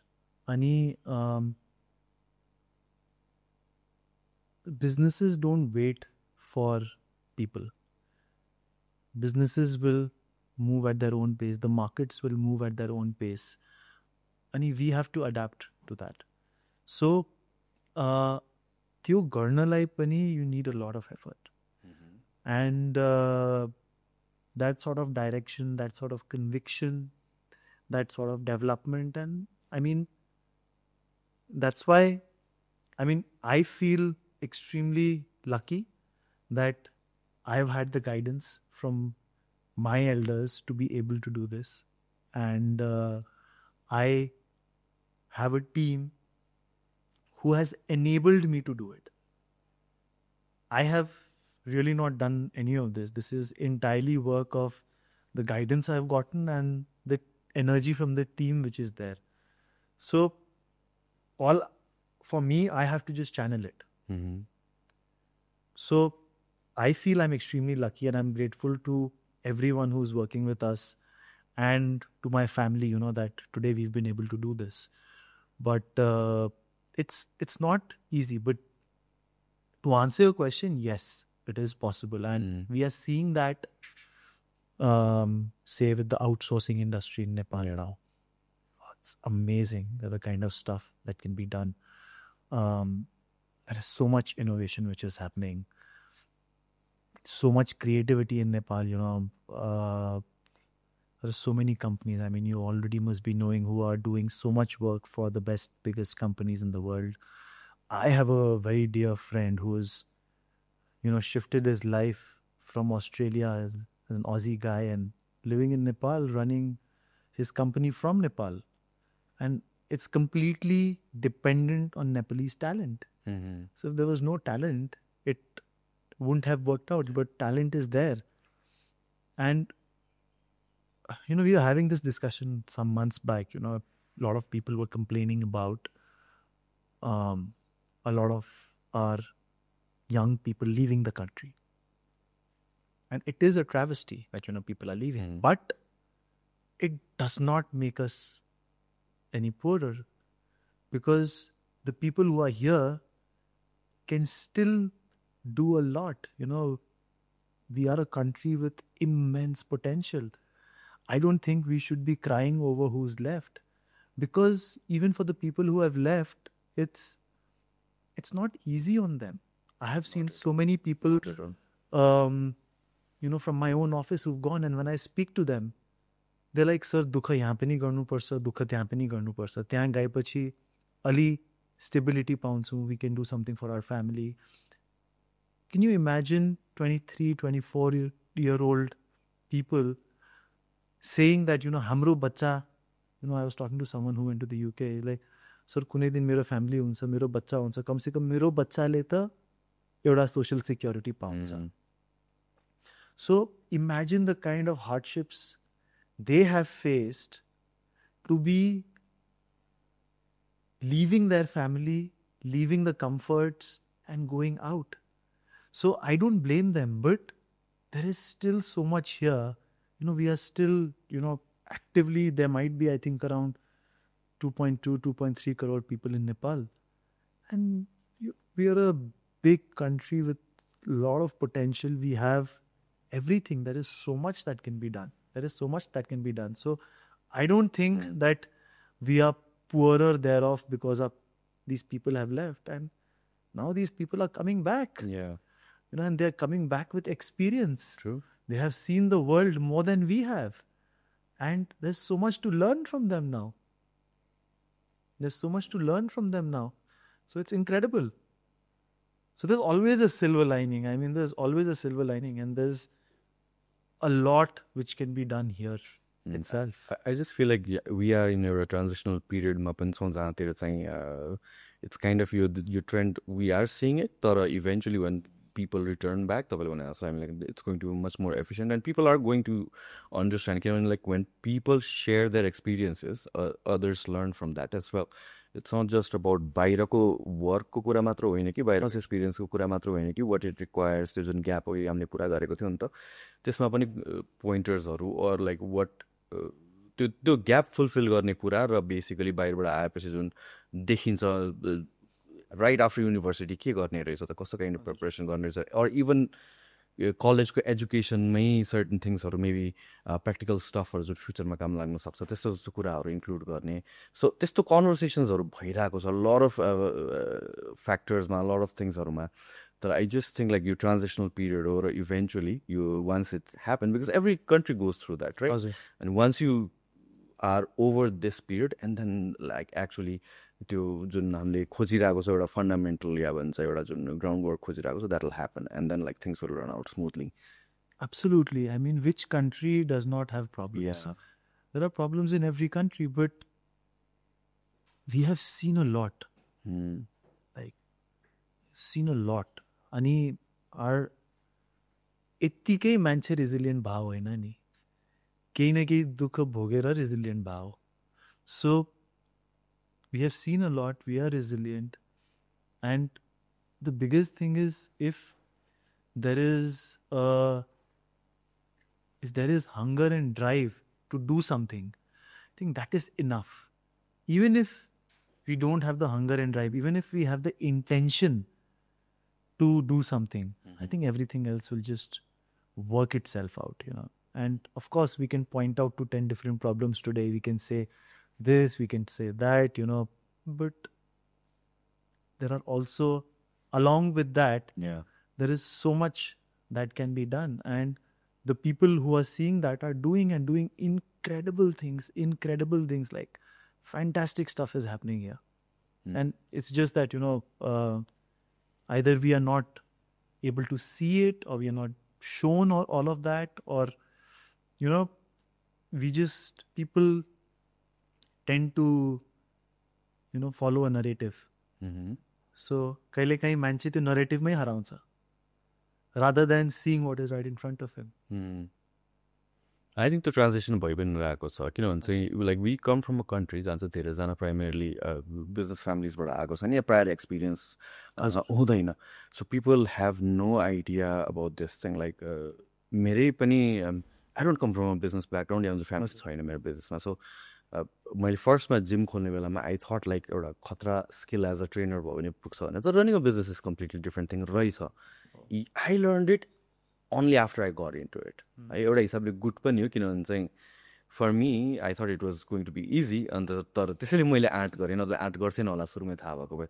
But त्यो एउटा ग्याप जुन छ, like lot of us are getting into startups, first generation, या भन्छ बल्ल बल्ल second generation कोही छिर्रा होला, hardly.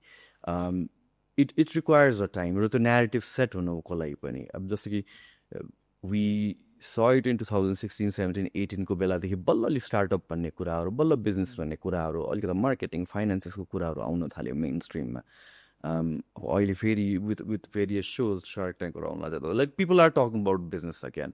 So यो conversations हुँदै गएपछि once you start learning from others as well, आफ्नो अराउन्डको पियर्सहरू सर्कलहरू, then people start becoming comfortable with taking risks. एउटा हिसाबले not just startup मात्र पनि होइन. फेरि I don't want to promote this philosophy कि startup नै सबै कुरा हो, business नै सबै कुरा हो, सबैले गर्नै पर्छ. No.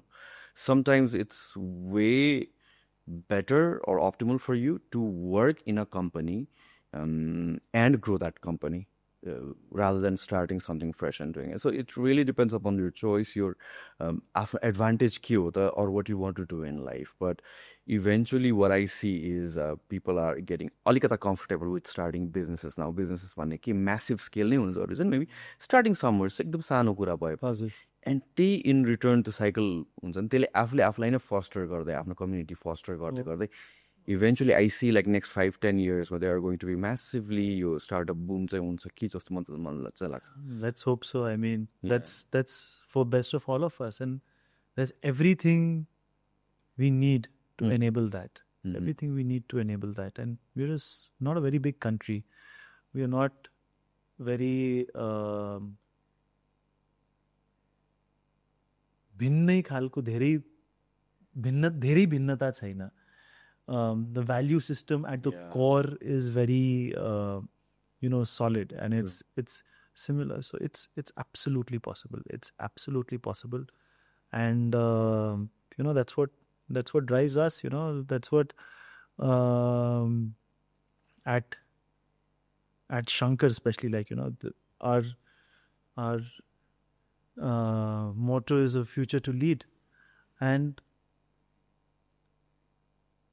this is what is driving us, that there is so much that can be done here, and that is the reason why we've been able to create so much value across businesses for, our customers, for our stakeholders, all of them. Is because we've never given hope on this country. I mean, this is what has made us, and there is so much we can do. I was in Chennai, and my son's first birthday was coming, and I was thinking, "Ke diyon hola chai?" And I wanted to give him something which he could, remember me by, or when he grows old, or if he's looking for motivation or something. I was like, why don't I just record a song for him, like a father and son song? And I had gone for an event. They opened up A.R. Rahman's studio for us. So we had A.R. Rahman's band. अनि हामी चाहिँ उसको स्टुडियोमा गएर, so it's like उसको घर छ अनि उसको ठ्याक्कै घरको छेउमा उसको स्टुडियो छ. अनि A.R. Rahman allowed us to, त्यहाँ कोही साथीहरू थियो. They spoke to A.R. Rahman, they organized an event around it. And he opened the studio, and we were 7-8 of us. And हामी चाहिँ त्यहाँ गएर उसको ब्यान्डसँग we could record one song. So organize गर्ने यताउति त्यो ट्र्याक अरेन्ज गर्ने everything on them. त्यो साथीहरू थियो. Okay. So they did everything. Okay. And so I was like, why don't I use this opportunity and record a song for my son? So we went and I recorded a song for my son that time. He was just about to turn 1. अब त्यो बेला त उसले त्यति बुझेन. तर that song is there now. He knows that I sang it for him, and he listens to it sometimes. And that was basically a song. It's a very father and son song. त्यो पुरानो Bollywood को गीत हो. I think it's 50s or 60s, black and white को गीत हो. So I just sang it in a very retro way. And I just hope, it's a physical कुराहरू त आउँछ हराउँछ. People will keep it, they'll not keep it. My son will remember it, might not. But just this was something which, I mean, if he has that recording, he can listen to it anytime. And it's a very positive song. So this song is, it's basically, it goes like सूरज की पहली किरण से आशा का सवेरा जागे, चंदा की किरण से धुलकर घनघोर अंधेरा भागे. So it's a song basically about life and how it goes in circles. And, the sun will clear out the dark. The moon will light up the dark. But the sun gives new rays of hope, of life, of light. Moon cools everything down, and, life will come at you. But, just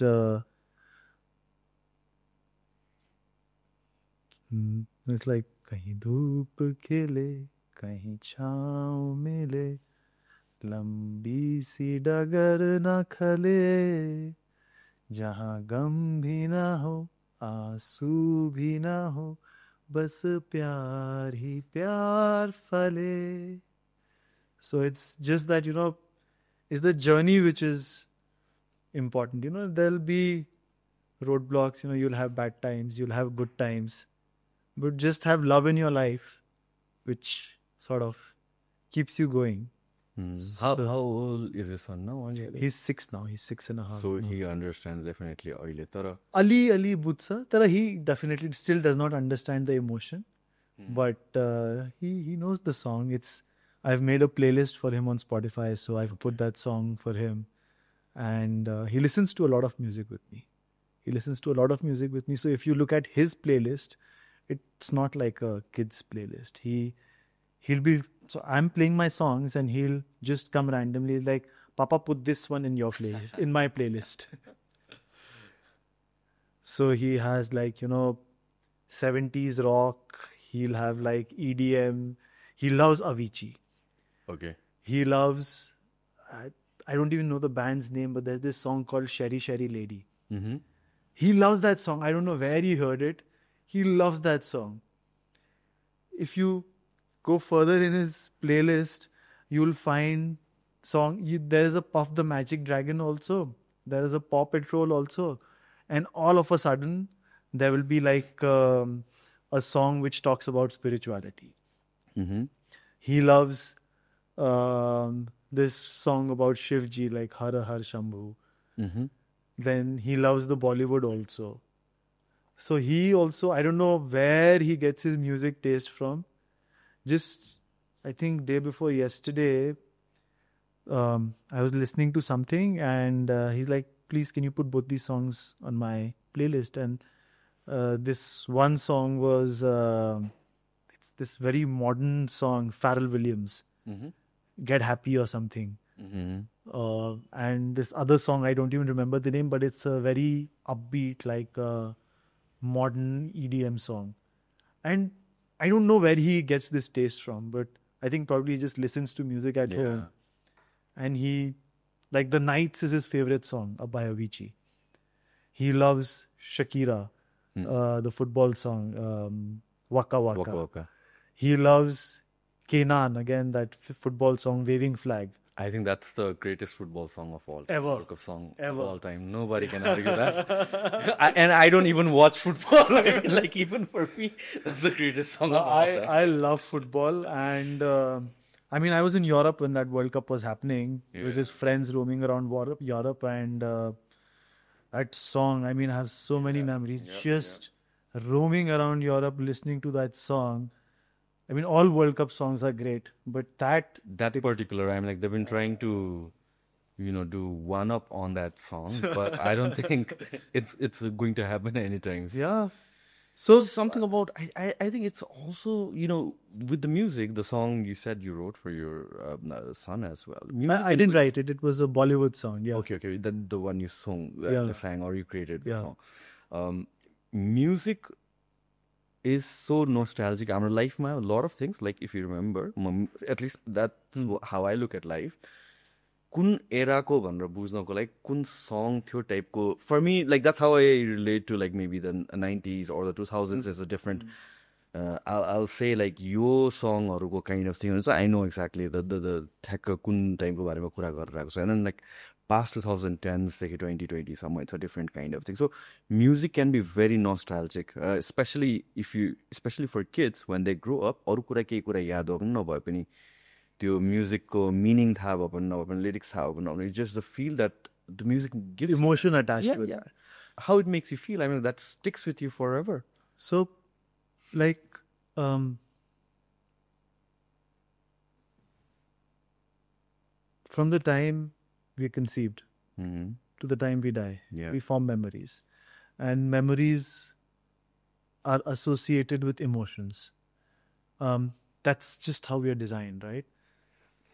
So all my music is like, I can have a 70s hard rock, I can have Queen, I can have The Doors, I can have Backstreet Boys, and I can have Avicii in the same playlist, which is called Joy.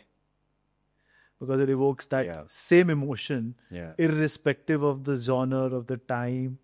And the way I see it, like music is a great way to find those neural pathways. So, for example, you have this huge brain, it has everything stored from the time we were kids, to now. But we've forgotten, most of the things. They are like back in our hard drive. True.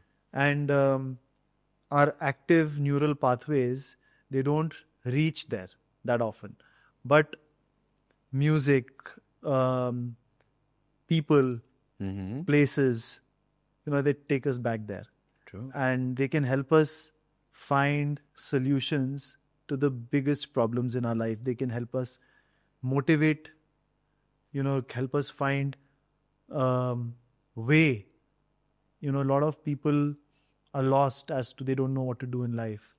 And they're just able to find way by, understanding, say, how their grandfather lived, or going back to their ancestral home or land, Yeah. and just feeling that.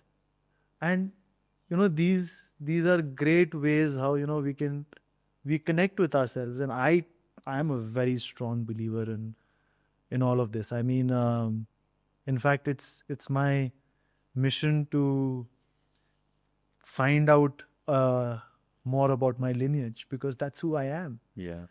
Like, my grandfathers, my great grandfathers, my great great grandfathers, grandmothers, everyone from my mom's family, my dad's family, those genes are inside of me. This nose could be, say, 2000 years old, with coming from some part of my lineage. My voice could be coming from somewhere. And if I can just understand the person I am through music, through places, through stories, I mean, I can do anything in life. If I can know myself, I can do anything in life. So That's why, I mean, like, history and evolution is so fascinating, And like, how do we become, or how do we come to where we are right now? yeah, To millions and millions years, hundreds and thousands years evolution.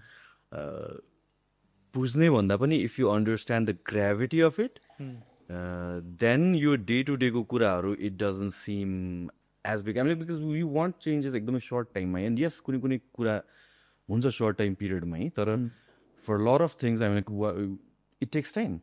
And to 5 years, 10 years, it seems like a lot of time, and it is every individual life like हेर्ने हो भने, but then like society or civilization as we know it, it has evolved over hundreds of thousands and millions of years. हजुर. So a lot of times things take time. होइन धेरैवटा कुराहरू चाहिँ time अनुसारले नै चल्छ. And then the impatience that we have, त्यो इम्पेसेन्सलाई tackle गर्नको लागि यो हिस्ट्री र एभोल्युसन बुझेपछि we kind of become so grateful at where we are right now. We also understand कि like impatience भएर हुँदैन. You need to be patient to make things happen. It's not always about the intensity of effort you put out. Regardless of the intensity of the effort you put out, some things take time. For example, let's say fitness के कुरामा, you cannot undo 30-something years को damage in, let's say, 6 months, saying कि म अब 6 महिना चाहिँ मर्ने गरिकन गर्छु. हस्पिटल पुग्ने बाहेक केही पनि हुँदैन त्यो बाहेक होइन. इन्टेन्सिटीले कोही पनि पुर्याउँदैन. It's a gradual change. When you're doing like just a little bit of fitness, you're walking like 5 minutes a day for a month, and then 10 minutes for another month, and you build up. In the long run, in the next 5 years, 7 years, 10 years, that's going to produce more results. So it's patience, it's a big thing. A lot of times we get demotivated and stop doing whatever we're pursuing because at the beginning it sounds like such a wonderful idea, and we all have our expectations of you kaile sakincha ta, kaile मैले achieve गर्छु ta. But then when you start the process and you kind of realize कि some solid things take solid time, that's really when people get demotivated and kind of quit. So, I mean, I think what I believe is that you have to believe in your own journey. Yeah.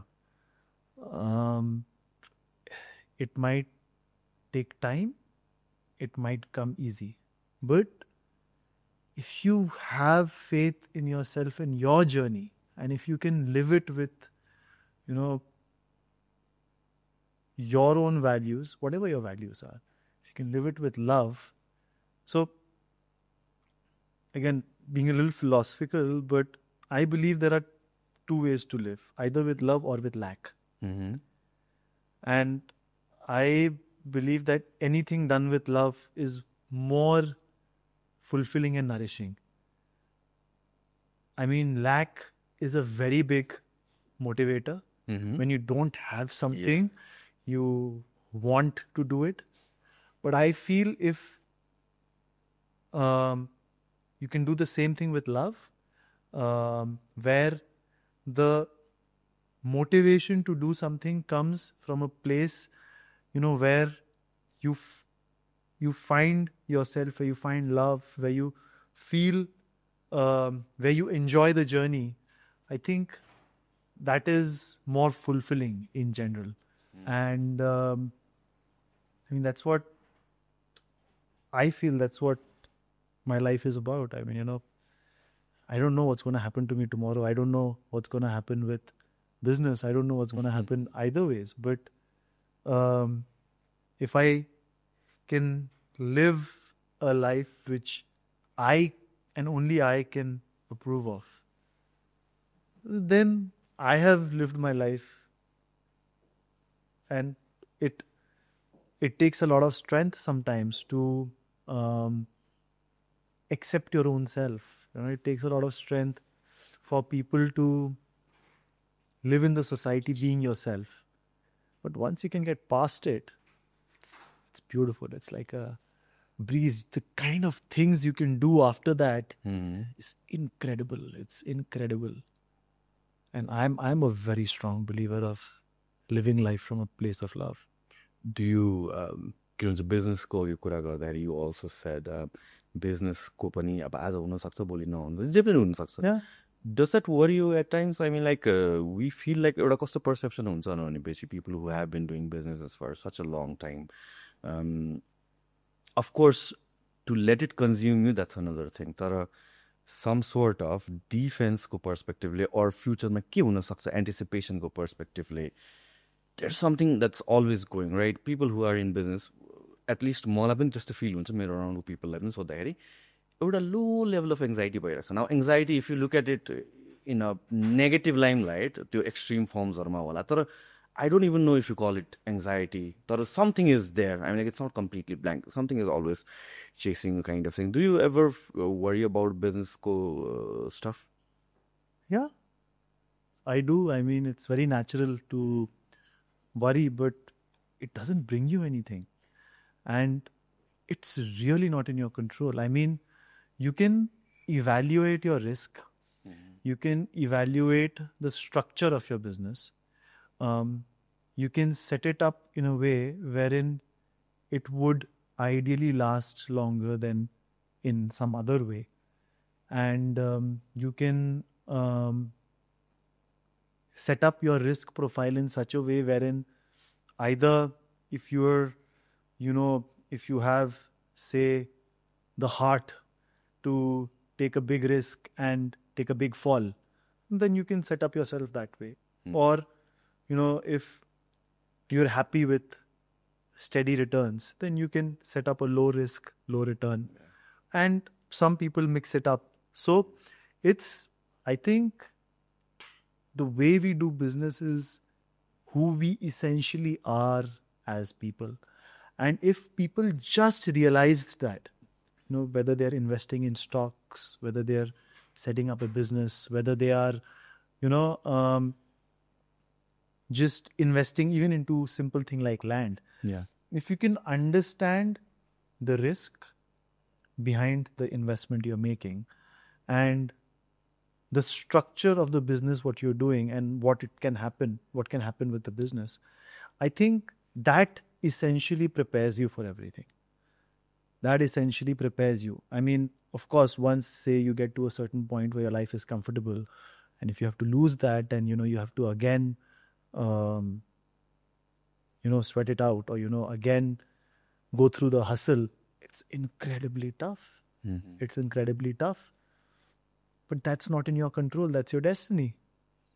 No one knows what's going to happen to them. But yes, you can structure certain things. You can structure your wealth in a certain way.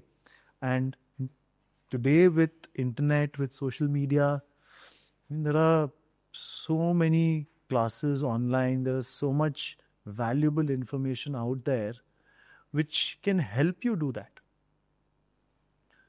So that I look at it that way, and I look at whatever business we are doing, look at our risk that way. So there are businesses where we have invested, where we feel the money we have invested can become zero also, or it can give us a lot also. Mm-hmm.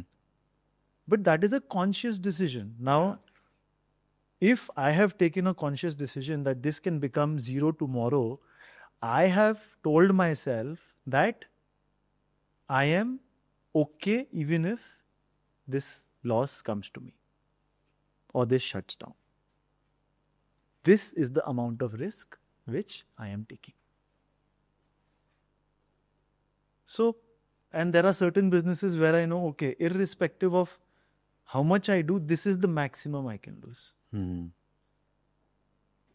So it is completely who you are as a person. You know, people will tell you that there are a lot of amazing financial, theories and practices, and all of them are great.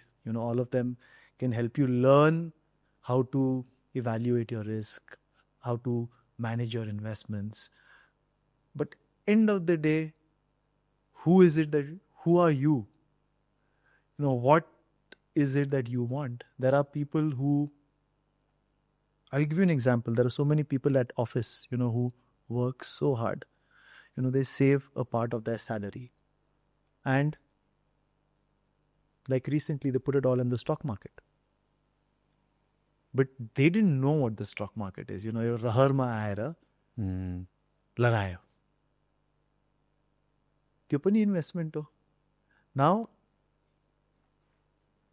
if they were aware that यो चाहिँ मेरो 1 रुपियाँ 50 पैसा पनि हुन सक्छ, 2 रुपियाँ पनि हुन सक्छ. मैले चाहिँ यो कम्पनीको शेयर किने भने यो चाहिँ भए पनि 80 पैसा हुन्छ, माथि गए पनि 1 रुपियाँ 20 पैसा हुन्छ. यसमा मलाई कहिले नुकसान त्यति हुन्न. तर यो कम्पनीको शेयर छ, यो आधी पनि हुन सक्छ, डबल पनि हुन सक्छ. त्यति थाहा भयो भने you're prepared about what you want to do. अब एउटा रहरमा आएर मान्छेले गर्छ. People get lucky also, people get unlucky also. But the anxiety or the fear is from not knowing. Once you know, it's okay. You are going to win some, you are going to lose some. You can't win everything. Back to the business ma फेरि छिरे. 3-wheelers सम्म अघि हामीले कुरा गरेका थियौँ. Yes. 4-wheelers मा कहिलेदेखि enter गर्नुभयो तपाईहरु? So 4-wheelers ma we are distributing for this brand called Proton. It is a Malaysian car manufacturer. They're the #1 brand in Malaysia, and they are owned by Geely Corporation. Now, Geely is one of the biggest automotive companies in the world today. Geely is a Fortune 500 company. It owns brands like Volvo. Volvo Cars is 100% subsidiary of Geely. Polestar is 100% subsidiary of Geely. Smart Cars is a 50-50 JV with Mercedes-Benz. Lotus Sports Cars is a 100% subsidiary of Geely. London Taxi is owned by Geely. Farizon Commercial Vehicles is owned by Geely. Zeek is owned by Geely.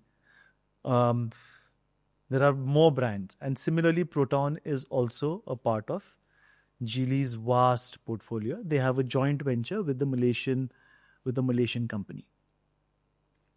So the entire reasoning behind us partnering with Proton was Proton itself being a national manufacturer of Malaysia, which is very strong, and it being backed by the technology of Geely. Geely also owns almost 10% of Mercedes-Benz. They almost own 18% of Aston Martin. So they are a global behemoth, and they're not making cars. They're not making just cars. They are making satellites. Geely is making, they have this company called Volocopter, where they are making drones, where they can, these are drones which will carry people. So in the future, when you need a taxi, you just, like an Uber or drone, it lands somewhere, you sit, it takes you to your destination. And these are all like automated. No man, nothing. It's all AI driven. So Geely is a tech company today, along with being an automobile manufacturer. They also own Meizu mobile phones. So they're a huge company. And that sort of backing that sort of aligns with our vision that we want to work with brands where we can offer a long-term value to the customer. नेपालमा आजको दिन गाडी किन्ने भने ठुलो कुरा, given the kind of our earnings or the cost of cars in Nepal.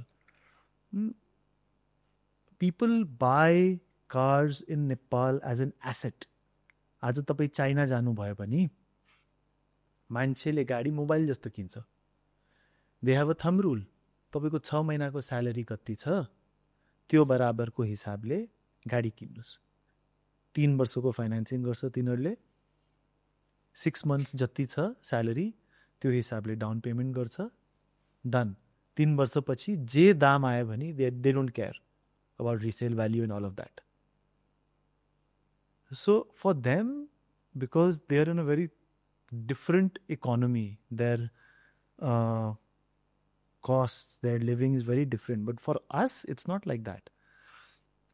So having realized that, we wanted to work with a very strong company where we can be with our customers for a very long time. And today, now with EVs, EVs are offering 8-year, 10-year warranty. मान्छे 8 वर्षसम्म बच्नु त पर्यो. So that's why we have partnered with Proton. The products which we are bringing right now are products which are originally made by Geely and then re-engineered and designed by Proton to suit the Asian customers. So if you look at the latest electric SUV we have launched, it's called the EMAS 7. It's originally the Galaxy E5 in China.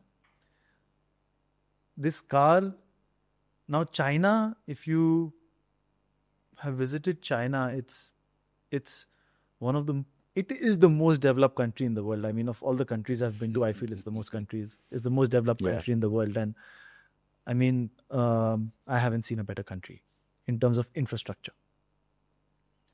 And the highways they have, the cities they have, it's incredible. It's amazing. And all these Chinese electric cars are designed for China. They are not designed for hamro dana, hamro dhulo, hamro khalto. They're not designed for all of this. So, we were very conscious about the fact about who we were partnering with.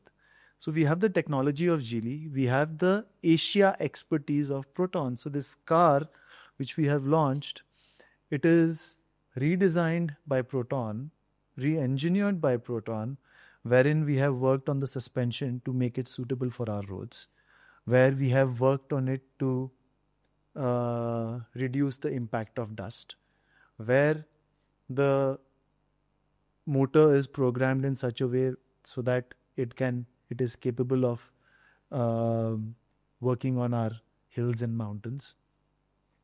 And it provides the comfort and luxury and the technology of what Chinese cars are meant to be.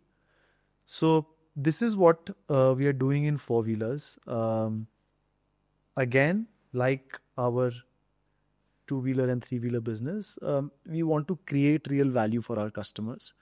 So we are extremely close to our customers. We are very well connected with them. In fact, most of our sales are referral sales. We do a lot of marketing, but the best response we are getting is from our existing customers that we just launched 3 months back. There are customers who've sold three cars just because, they took one car, they liked it so much that they've referred to someone else, they've referred to someone else, they've referred to someone else. And that's the best kind of marketing. Yeah, that's the best for us because I have not had to do anything about it. It's the customers who are happy.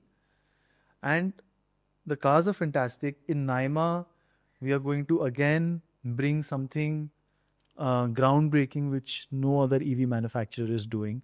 The Naima Auto Show is starting from the 6th I think 6th of August, 5th or 6th of August. And we are going to bring something which no one is offering. And again, it is a part of our ethos where we want to create value for our customers.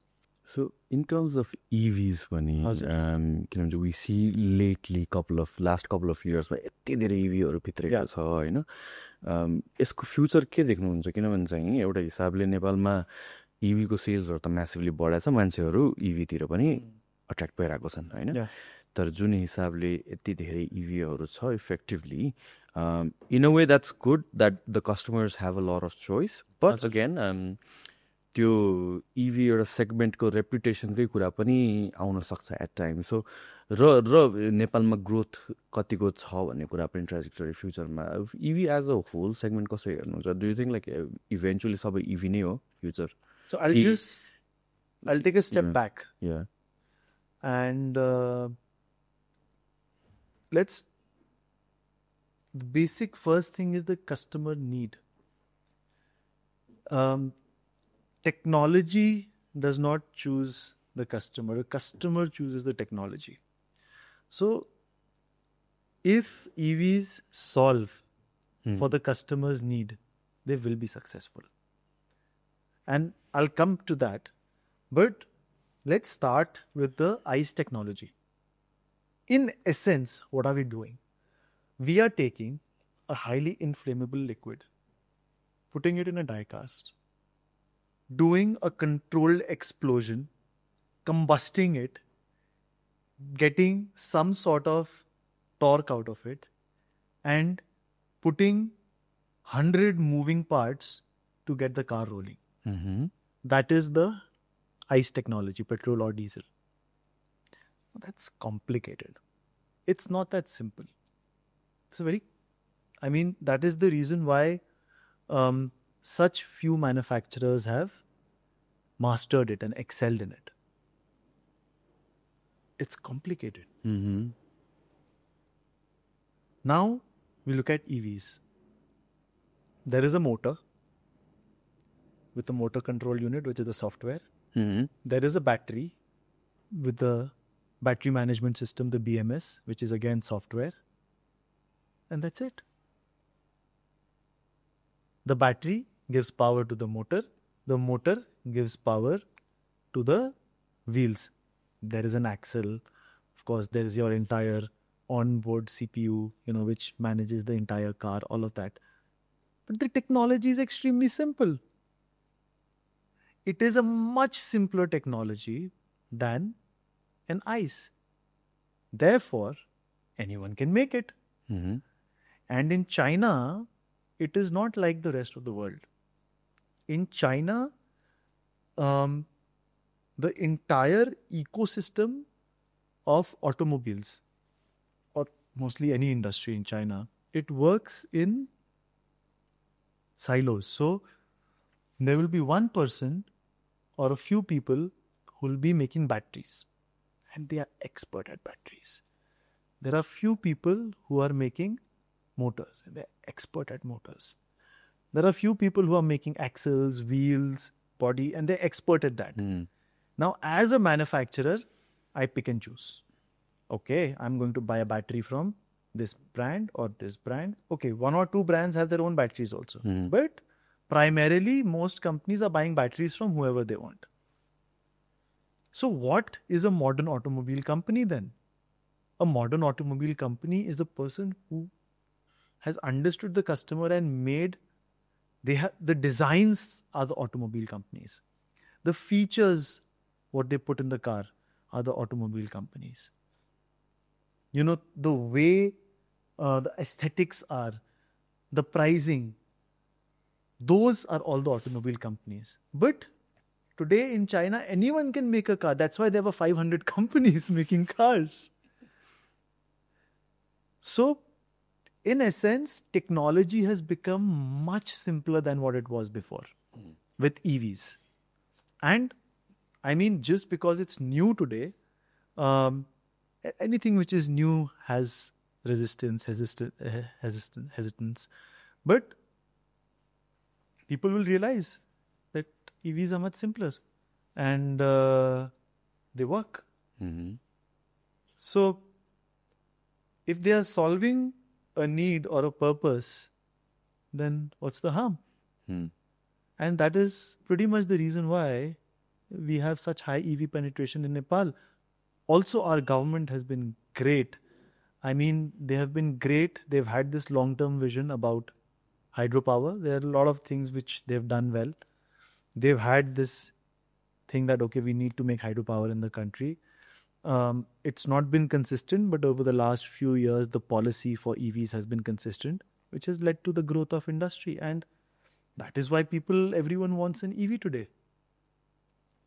So, coming back to your question, how do you then know that, which brand to buy? Mm-hmm. And that is like with any other choice, you do your research.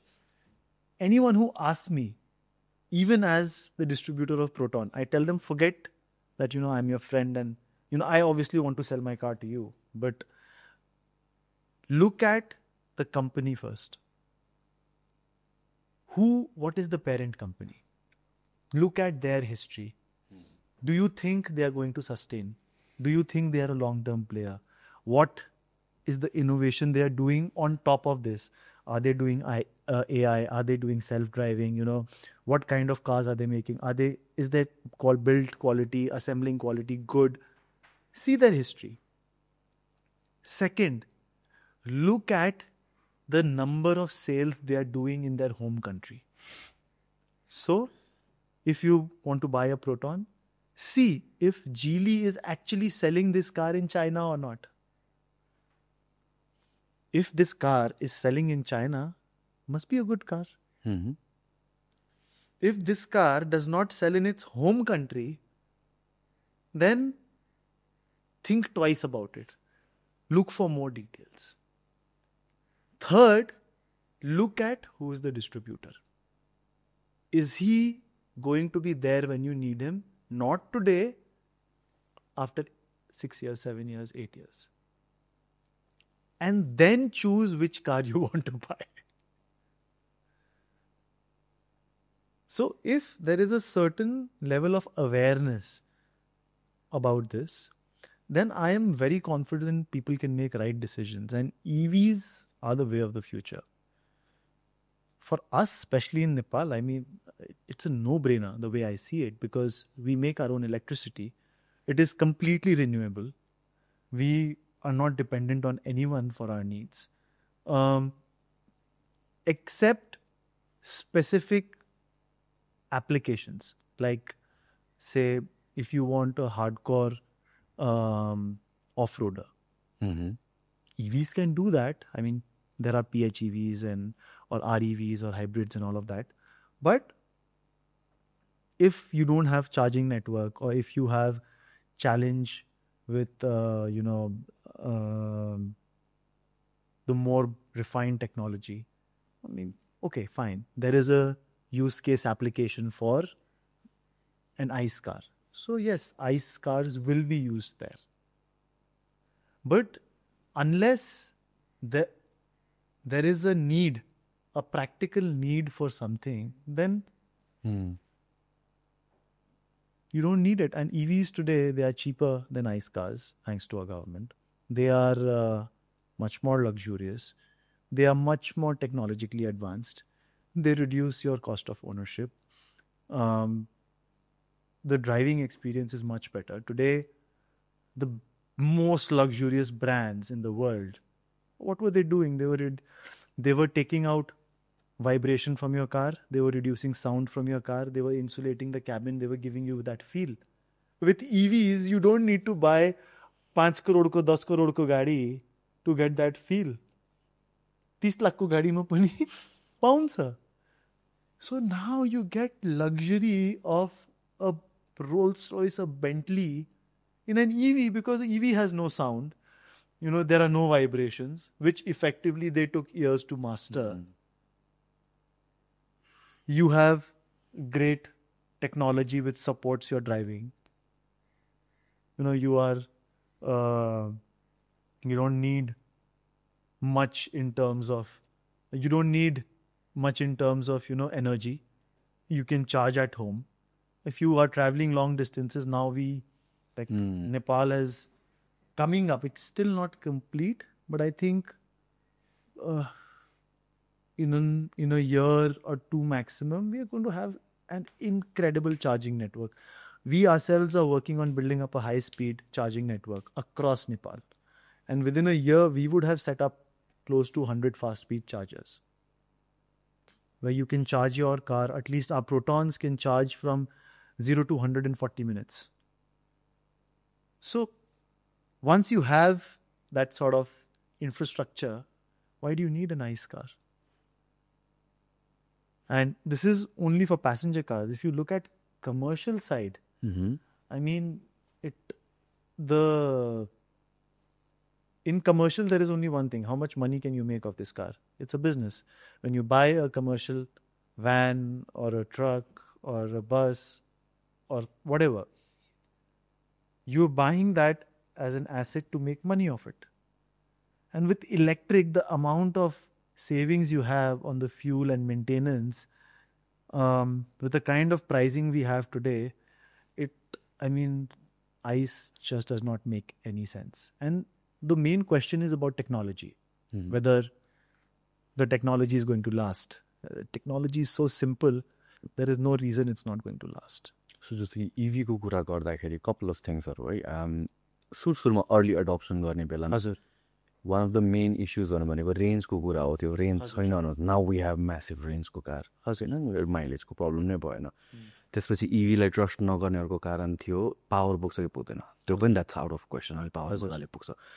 अहिले conversation it revolves mostly around battery को life. So now can usually what was believed is like 5-8 वर्षपछि चाहिँ battery बिग्रिन्छ, replace गर्नुपर्छ, end जति save गरे पनि massive कस्ट associate हुन्छ, ब्याट्री रिप्लेस गर्नु पर्यो पनि. नाउ ब्याट्री लाइफको कुरा के छ? त्यो is it still like 5-6 years, 7-8 years कस्तो? That depends. So that's the technology basically. So today, all cars, all the EVs which are coming in Nepal, so battery also has different technologies. Okay. So what is the technology is basically the chemistry of the battery cell. So in layman terms, there is flow of current within the battery, which then gets transferred to the motor. How you make that current flow is based on different chemistries of different metals.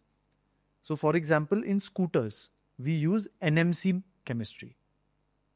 NMC is nickel, manganese, cobalt, I think. I'm not sure, but I think it's that. And the advantage NMC has is that it's compact in size. But the challenge it has is that it has less life cycles. So when you look at a battery, there are 3 very important things. One is how many life cycles does the battery offer? And that varies from the chemistry. Second is that life cycle which is coming is at what state of health. Batteries in a sense don't die. They just lose its power eventually. Like हाम्रो mobile फोनमा कहिले 100% हुन्छ त 80% हुन्छ 60 हुन्छ.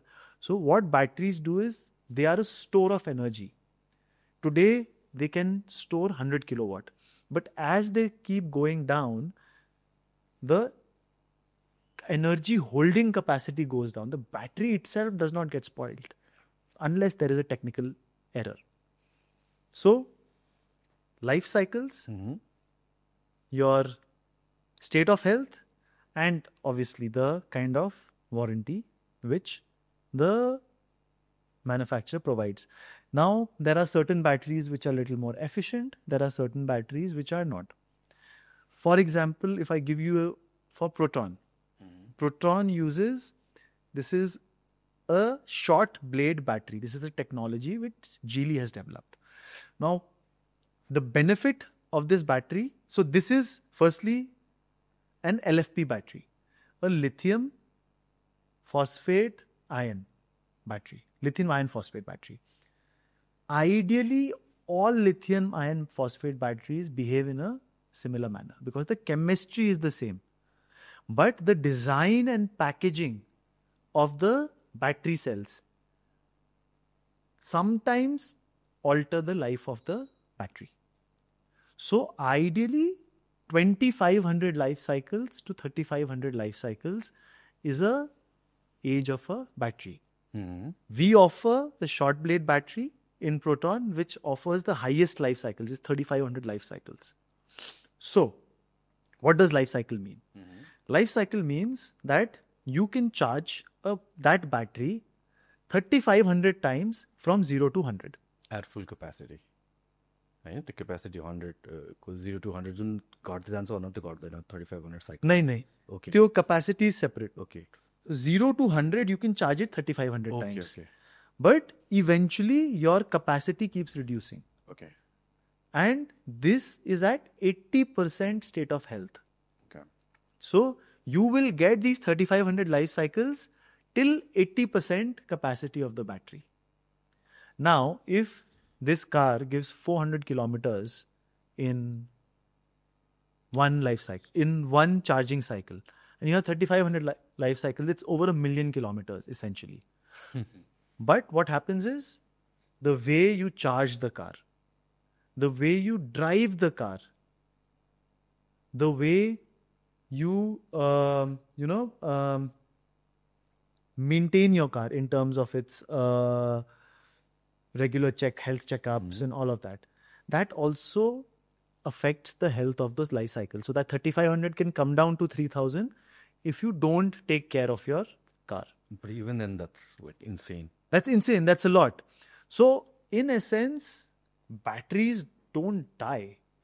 Today, for example, our car, if it is offering 3500 life cycles at 80% state of health, it will still give you over 1 million miles, 1 million kilometers. But the warranty generally most manufacturers do is for, okay, that's why the warranty is say 8 years. But they limit the kilometers because most manufacturers don't know the usage patterns. The country situation, like we have, say, mountains, we have dust, we have potholes. All of these things degrade the battery. So they have defined the number of kilometers, they have defined a time period, and the battery works. If there is no technical fault in the battery, and mostly there are no technical faults in the battery chemistry is very stable now because this technology has been tried and tested for, I think, over 20 years now. In the modern time, in the EV time. And if you look at LFP chemistry, it's very old. LFP chemistry is not new. It's a very, very old chemistry. So, in a sense, those batteries are, nothing's going to happen. Even if something happens in 8 years, your OEM is going to fix it for you. Whether they change it or they fix it. One battery is not one battery. It is hundreds of small battery cells inside a battery. So, bholi ko din ma, if something is wrong with one cell which is affecting your battery, you can just replace it. Okay, you can do that, right? Okay. So, that is possible. Okay. There are other things also which go wrong in a battery. So, then what is the whole fuss about the battery? The whole fuss is that your state of health keeps going down as you use. Today, if your battery can hold, say, 50 kilowatt hours, after 5 years, it might hold only 45 or 42 or 40 kilowatt hour. And what is that going to do? That is going to decrease your range of travel. So again, the question is, what is your need? If you just want to travel, like in Nepal, the average we have seen is 30 to 40 kilometers per day, maximum. In a general situation. That is like roughly 12 to 15,000 kilometers a year. Okay. Right? तपाईले 20 वर्ष पनि त्यो गाडीलाई चलाए पनि केही हुन्न. Because even if your range, which is 400 right now, मान्नु न 10 वर्ष, 15 वर्षपछि, even if it becomes 200, it still solves your purpose, right? Okay, if you want to go for a long drive, you'll have to charge it more often after 10 years, 15 years. But in a sense, nothing happens to the battery. And that is same for all manufacturers. So यो जुन ब्याट्रीको issue थियो 5-6 इयर्सम्मको life हुन्छ भने that is like old technology त्यसो भए. No, the technology is the same. It is just that what is the chemistry and पहिला त्यति understanding थिएन. Right. Because batteries have not been used in such a mass scale to this effect. And batteries, end of the day, is a chemical reaction happening inside your car, right? In the battery cells. So sometimes batteries are susceptible to, say, fires or all of that, which causes more concern.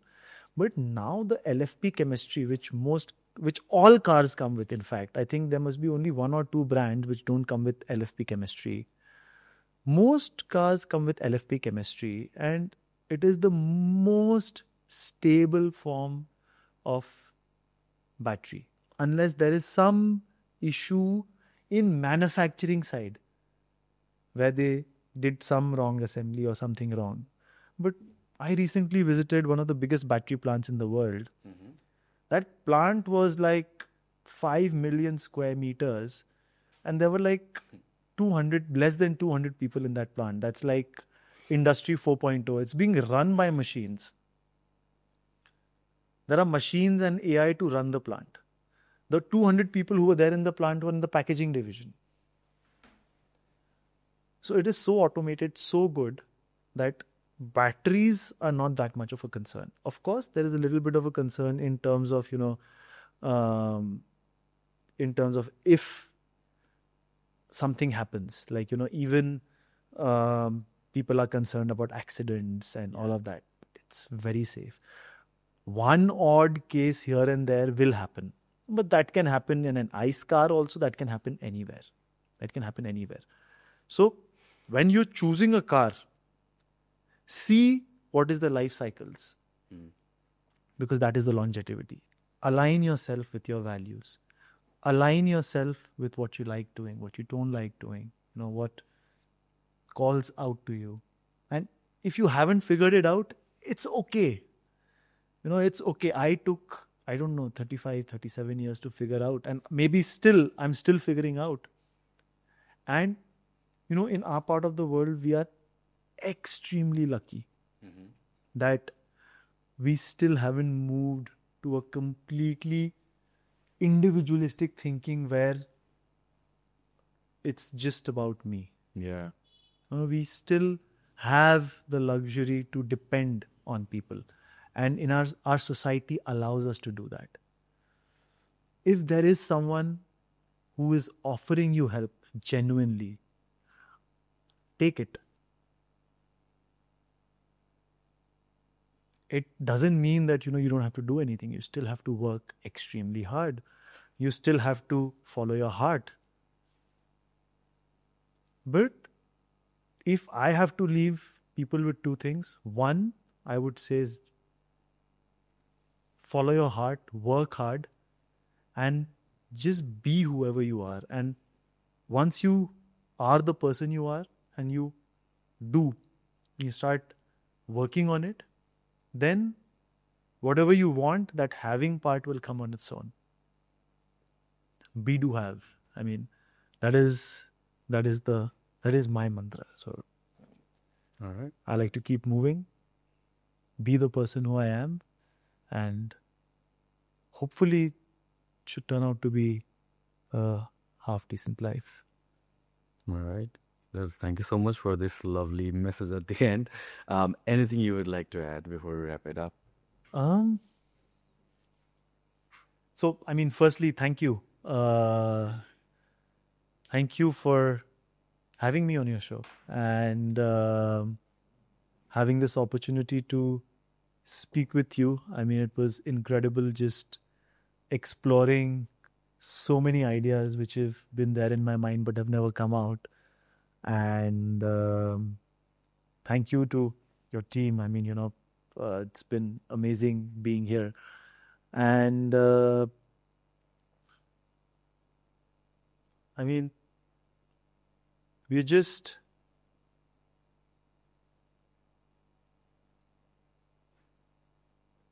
when I came here, I actually I had an idea of what we are doing, but I didn't know exactly what we are doing. And I mean, through talking with you before we started and, through the show, I think it's been a great way to discuss life and business, and also share with everyone our values and philosophies about our values about how we look at our business. And hopefully that can bring some change if it's required. So yeah, thank you again. All right. Thank you so much for being here. And that's going to be it. Thank you. Bye, everybody. All right.